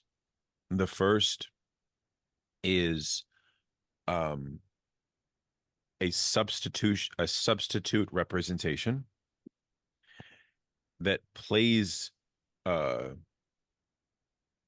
with a scene that is located in reality, and that the way that the analysand in analysis speaks about those substitutions of representation that occurred within the dream, those montages, he uses the word montages, you have to listen for the site of where desire, the crux of the dream, is found in image, and where desire takes place. And I think in the case of the dream of the glowing light of the burning, it's I don't know, it's a weird example in a certain way, in the sense that it's like misleading, because we have this heavy conceptual baggage around the signifier of the name of the father in Lacan, but I don't actually think that that's actually what's going on in this particular dream. Like, it might actually be more elucidating if it didn't involve a father and son, because I don't think that those layers are necessarily what is significant about this. What's significant is isolating how the dream image functions as a substitute for reality, and then how the subject talks about it. And that's where the desire of the image that the dream evokes can be located. It cannot ever be located in trying to figure out it purely at the level of the representation. It can only be found in the slips of this analysand's speech, I think, is what Lacan is trying to say about that. But then you have to read also, if you read the section in Four Fundamental Concepts on repetition, read repetition in Four Fundamental Concepts, and you'll see a wonderful elaboration on this whole notion, which brings us back once again to Aristotle, and the same notion of Aristotle and Freud having a seeming coalescence as well. So that would be one recommendation. Mm-hmm. So there's an interesting, maybe circular path here back to Foucault at the beginning of the presentation. when Foucault talks about the author function, I've been flirting with this idea that it has some relation to the paternal function. But at the same time, the question of works, the dream as a work, the dream as a text, how do you read the dream? What Lacan is saying here is that what is important is that dreams appear to us as hallucinatory with the specific accent that Freud gives the term. What does this mean? If not that dreams are already in themselves interpretations, wild interpretations, of course, but interpretations nonetheless. So again, the analyst isn't some divine oracle who tells you what your dreams really mean, or what it means in context of whatever. They listen to your dream and they tell you back in your inverted form what you're telling them your dream means. So yes, I agree with Daniel's points here. And that given the fact that dreams are already overdetermined and already interpreted, you're Well, it's also frustrating because Lacan doesn't talk about dreams too much. Like, I've always wanted Lacan's take on many dreams that Freud talks about, but he doesn't comment on them. The most important for Marxists, of course, is Freud's revolutionary dream. If you haven't studied it, I would recommend that you study it. It's a wonderful, it's basically a dream that Freud has where he is undergoing like a revolution in the society. It's in the interpretation of dreams. And I searched for Lacan's all of his writings and he never touches it. And I think this is why, because he's giving us his key to how he understands dreams, and it doesn't, I think it's like almost too elaborate for Lacan to deal with in a certain way. Anyways, Yes. because desire is not found within the image. Desire is not found within the imaginary for Lacan. Desire is found in the speech, in the field of the other, in the signifier. You know what I mean? And that's the key to dream interpretation. So, right. It's true, and the emphasis he's placing there on displacement substitutions, right? That goes back to the metaphorical structure of language, but also the metonymic structure of language. So the ability to substitute one word for another constitutes a form of repression. And then the displacement, the metonymic use, we refer to something by a part of it. So for example, you use the expression all the time, the White House today decided it's going to send more bombs to Israel. We mean the White House there to function as the totality of our government making choices, right? So the question of listening to speech also entails that we hone in not just on, like, I say a slip, but where you're constantly substituting words, or where you're constantly referring to something by its part, by its partial object. Akshay. I mean, it was sort of a question about this discussion because, like, earlier we had hallucinatory, which is a term like which Lacan disavows and like says this is Freud's word, and like Freud uses it for God, right, which is like the biggest illusion. But here, I mean, and in this part, I mean, like he seems to be almost endorsing kind of like reality as a continuation of the dream. But he is using the word hallucinatory, so in the sense that, like, in the dream, we're not able to distinguish whether or not it is a dream, we're too in it, right? But reality is still, distinct in the sense that there's the possibility of hallucination, which is something we don't want to be duped by. But nonetheless, I mean, so I was just curious what others thought, that earlier he sort of disavows this term, and now he's using it, or is he not using it, or like what's going on there?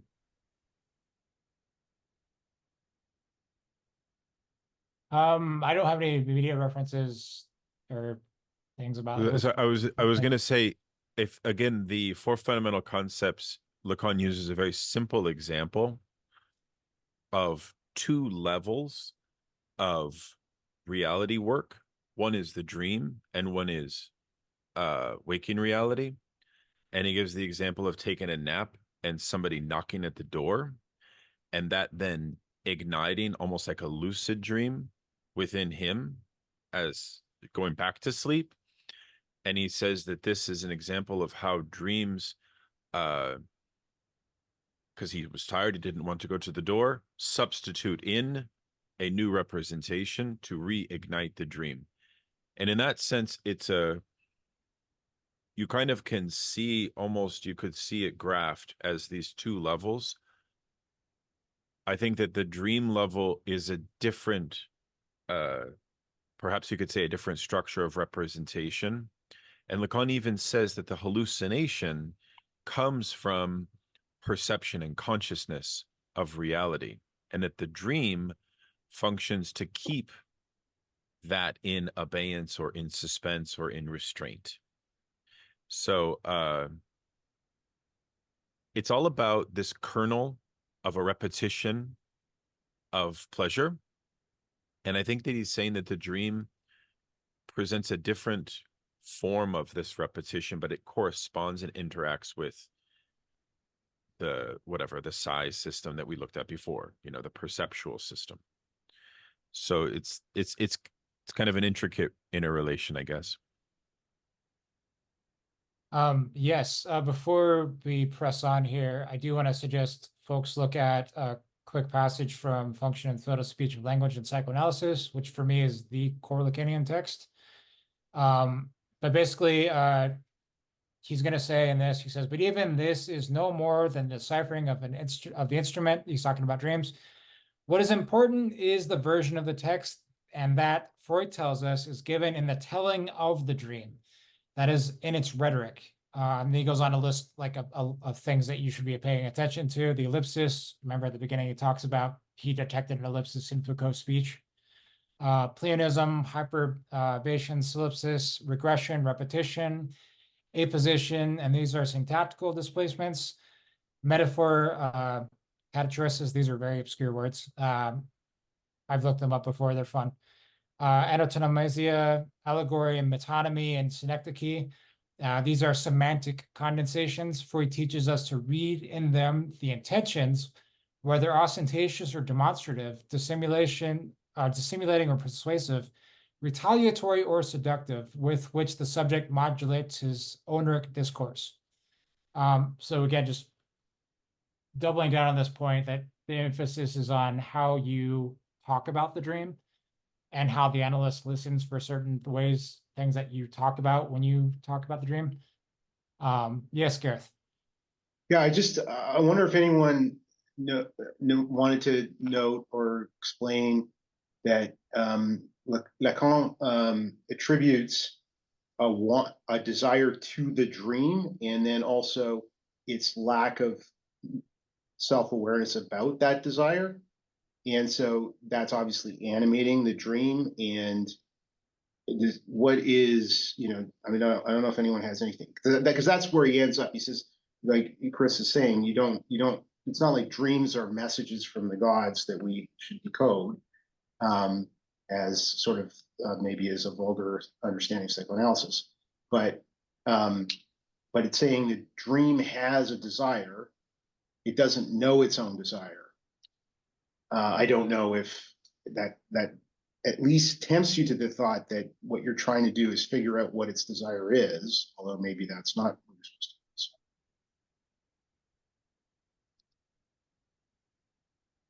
to do. Yep. Okay. No, I think you hit it. You nailed it. That's exactly right. Yeah, but I don't know what that all means, I guess. And I wonder if anybody, or maybe you're not supposed to figure it out, but let's like how can a dream have a desire? I mean, okay, naive question. How can a dream have a desire?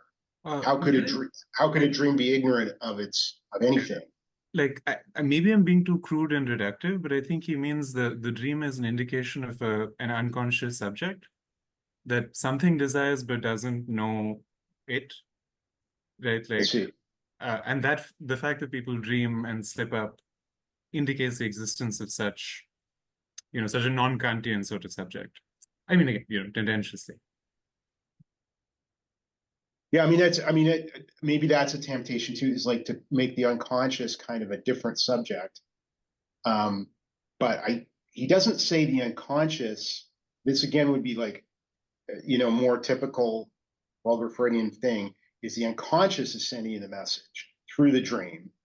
But he's not saying that. He's saying the dream had, I don't think he's but saying you the don't, unconscious is you don't ask sending what the does message, it but want by like saying that. Yeah, the sorry, go ahead. subject that is, it's not the unconscious sending a message to the conscious, but it's rather that there is something that dreams and doesn't know it, and that state of Yeah. not knowing would be called unconsciousness, right? Like that's that like to be unconscious is to not, you know what I mean? Like in the sense that I don't think that's it implies a kind of substantial unconscious that is sending messages rather than like sort of just an empty place of unconsciousness that is a result of the structure of consciousness.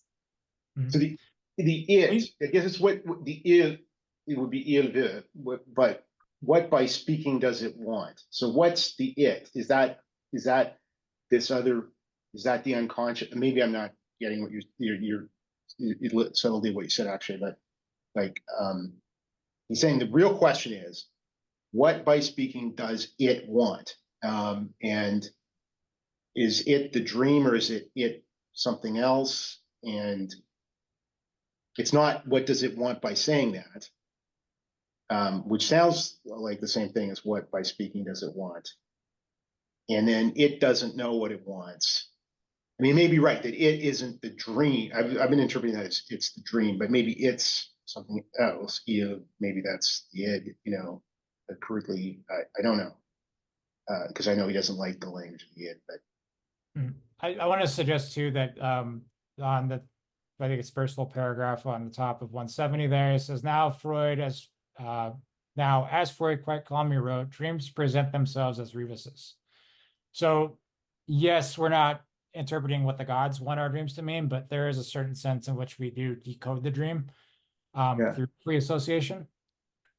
Okay, yeah. So when we're just speaking as an analyst, and just we're going to say something about the dream anyway, right? And the question becomes, what is it about? And Freud's other famous sort of notion on dreams is dreams are the royal road to the unconscious. So the question is why are dreams so much more fruitful for some people in analysis? It's because they are presented in the form of a hallucination that you have sort of no conscious ego control over per se. That makes sense. Yeah, it is something that happens to you. Go ahead. Yeah, that whole Freudian dialectic of where it was I shall become, Lacan says that that's what a dream is about. It's about a substitution of a representation, and that the only way to get at the truth of the desire that undergirds the subject's dream substitutions is to retroactively, when they are awake, to just have the subject discuss them, to discuss their meaning, because they already come pre-interpreted by the subject. So I think it's all about that movement of these displacements and substitutions of various montages and representation and rebuses and so on, and then how they are then talked about in analysis. I know Connor wants to go. Yeah, nothing too much. Just touching on this thing, like when it speaks, what does it want? Like the way I'm like thinking of that is it's about like what's going on there, it's about demand. Like what does it want? It's demanding to be interpreted. Like that's how I'm hearing that. The dream, that is. And yeah, also kind of like touching on something we were talking about earlier. We were talking about like this sort of like standpoint of reality and like whose reality like are we talking about? I think ultimately it's like the clinical experience is successful. It's not like one person's reality, but in the clinic, the two of you through interpretation establish a reality there between you. that, that's the whole entire idea of psychoanalysis, right? These people who could not be interpreted, could not be heard, are understood. It's kind of like that simple in a way. So of course it's more complicated than that, because the reason that they can't be heard is because the logic of their desire it cannot manifest itself in a socially acceptable form, right? But in the clinic, it can, right? That's the whole idea. That's how I'm thinking of it. So creating realities, then perhaps might be a more profound way to put it. But yes, that's an interesting point. It goes back to that question of diversity and encountering quote unquote other cultures and what that limit is. But I do want to make a suggestion for the group, is that we're more than 2 hours in. I'm happy to continue to the end of the section, but I kind of want to just hit it all at one shot here. Are we good to do that, or do you have other thoughts? Yeah, we should probably break pretty soon. How much more time, or how much more? Okay, we have all of that. Yeah, this will go quick. Like I said, I can hit this in one shot and Sure. okay. And then we can discuss it maybe next Tuesday. Whatever we feel like. Okay, so this is the concluding section to the Freud event. So picking up off that last sentence is that this is truly where our question lies and where we must bring in our formulas. So our formulas establish a basic ratio that is linked in some sense to the simplest function of numbers. The ratio is generated by what is known in mathematics as the subgroup in which the additions take place, namely the Fibonacci series, in which the sum of the two preceding terms provides the third term. It is on this very basis, as I told you, that something is generated that is not related to what is known in mathematics as rational, namely the unary traits, but which right at the outset provides the first proposition, the earliest of all of them, which is known in all mathematics, this fun little equation via simple proportion. So if you all didn't see in the Discord, I sort of did out the Fibonacci sequence and did the ratios, and then you could see how the number sort of remains consistent. But here's where it actually gets fun, is where Lacan says, let us now substitute the word knowledge for the A in the formula. We don't yet know what it is, since that is what we are investigating. If one in the field of the other, that is in the field of truth, insofar as it is not known, we can write the following. Knowledge over truth minus knowledge is the same thing as truth over knowledge, is the same thing, equals to truth with knowledge in addition. So this question of one as the other as truth, and then the A as knowledge, and then we're getting this sort of setup here. We always think about the idea of it's never just the one itself, but it's always the one plus A. So let's just try to decipher these ratios. The first means knowledge about the unconscious. In other words, there is a knowledge that says there is a truth somewhere that is not known, and that is the truth that is articulated in the unconscious. That is where we must find the truth about knowledge. Keeping in mind here, maybe that's the Bentham thing we did at the beginning, which was the truth in the structure of a fiction. So let's continue. Isn't that what we said earlier about dreams? I am isolating them from the other unconscious formations for the sake of clarity, which doesn't mean I can't also apply this to them. We are mistaken regarding dreams when we wonder, what do they mean? For that is not what is important. What is important is where is the crack in what is said. And it is found at the level at which what is said is in them is distinct from their presenting themselves as wanting to say something. Nevertheless, they say something without knowledge or without knowing what they are saying, since we are obliged to help them with our reasoned interpretations. So the nevertheless, that's something that knowing what they are saying. So they're always saying more than I know. That sort of famous like Lacanianism, where the more I talk, the more I use signifiers. Those signifiers always say more than I would want them to say, or I might express things more than I would want to say in a certain sentence. think about when people read into what you're saying too much. But is that your fault or is that language's fault as such? So it remains to be known whether the dreams are possible. That they are, in other words, the unconscious was discovered, is indicated by the singular ratio that we can write with the help of the term a qua the earliest effective inscription, assuming we give it a little extra nudge so that it can repeat, in bringing together repetition and difference in the minimal operation known as addition. This is a knowledge that lies over the truth from which knowledge is subtracted, truth minus knowledge in figure 12.4. It is here that we must take up truth, in other words, speech that is asserted about knowledge as a function. But we must be able, even at times, to juxtapose them on the same line and investigate the combination of them that is written as follows: truth plus knowledge. Since we are running out of time, aren't we always? I can merely recall to mind how an economic analogy that is also quite palpable in our experience that I presented here regarding truth as work.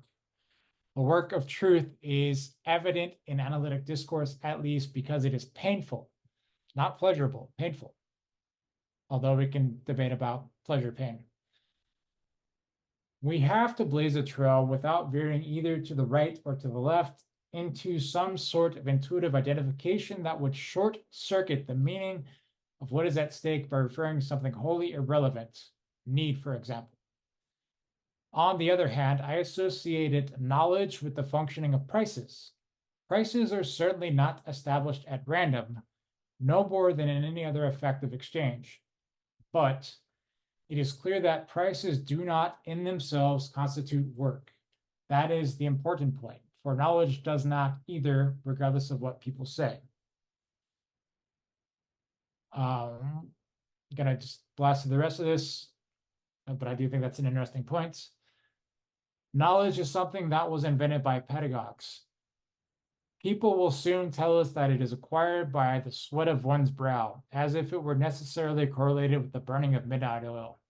Good electrical lighting allows us to do without that.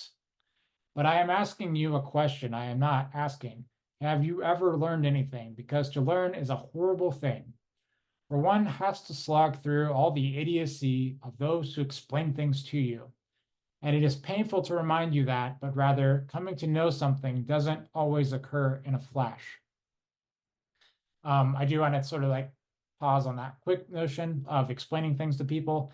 This is why the analyst doesn't get through to the analysand all the time. It's because the explanations they proffer don't come at opportune times.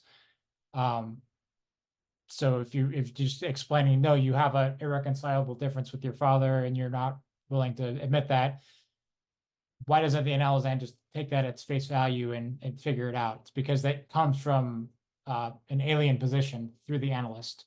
It's not developed organically through the process of working through it. So explanations are typically more harmful than good. So this section I really like. I'm going to also just make a note here that this is very reminiscent of Jacques Rancier's Ignorant Schoolmaster. Again, going back to the idea that explaining things can be more harmful than just working with people's intelligence and directing their will. So learning how to do something with your hands, for example, stay on your horse or on your skis, none of what people say about the so-called learning process, the apprenticeship, has anything to do with knowledge. Knowledge is the following. People present you with signifiers, and owing to the way they are presented to you, I almost said represented, presented to you, they mean nothing to you. And if there's an important moment at which the fog clears, they suddenly mean something. That's the way it's always been. We can see in the way a child handles its first letters in the alphabet that there is no learning process, but instead a big uppercase letter collapses into the shape of an animal whose name is said to begin with a letter like S for snake. The child either makes the connection or he doesn't. In the majority of cases, in other words, in the case in which he is not given too much pedagogical attention, he does. So pedagogy tends to stultify the learning process. That's the takeaway. Whatever knowledge is produced, it is not useless, of course. that the subject has to take in this step in order to grasp what occurs by way of a knowledge effects in these little schemas. I am sorry that I did not bring this out more completely earlier, but I was running out of time, and we will come back to set theory if necessary. What does it mean to know? We must take things further, investigate the fundamental analogy. Knowledge still remains perfectly opaque here, since in the numerator of the first ratio, it is a singular knowledge, whereas in the denominator, we find truth, which is perfectly well articulated, which speech fails qua knowledge, or sorry, which knowledge fails qua knowledge. Interesting substitution on my part. Yet it is from the very ratio that we expect the truth about knowledge. I am not leaving you here at the level of a pure and simple enigma, since I introduced knowledge with the term A. This is to say that any possible manipulation of knowledge must in fact consist in the articulation of object A, which I have already sufficiently spelled out. Will I have the audacity to end with that today?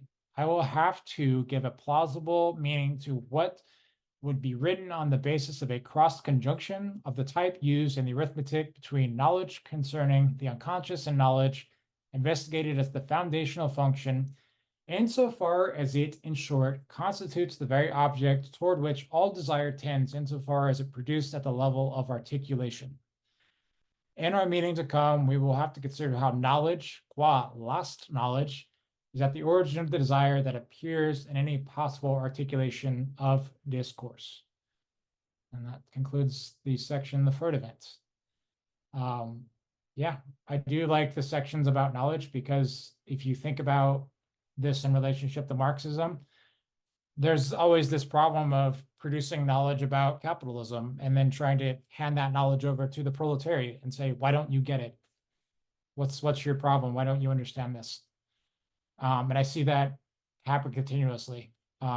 People speak too much from either the master's discourse, telling people what to do, the university discourse, here's a bunch of knowledge, why don't you get it? The hysterics discourse, which would be, why don't you do something about, why aren't you offended by the genocide in Gaza? Why are you going about your day when there's a genocide happening? But never from the analyst discourse about what do you want? So that's my concluding thoughts on this. I'll let others.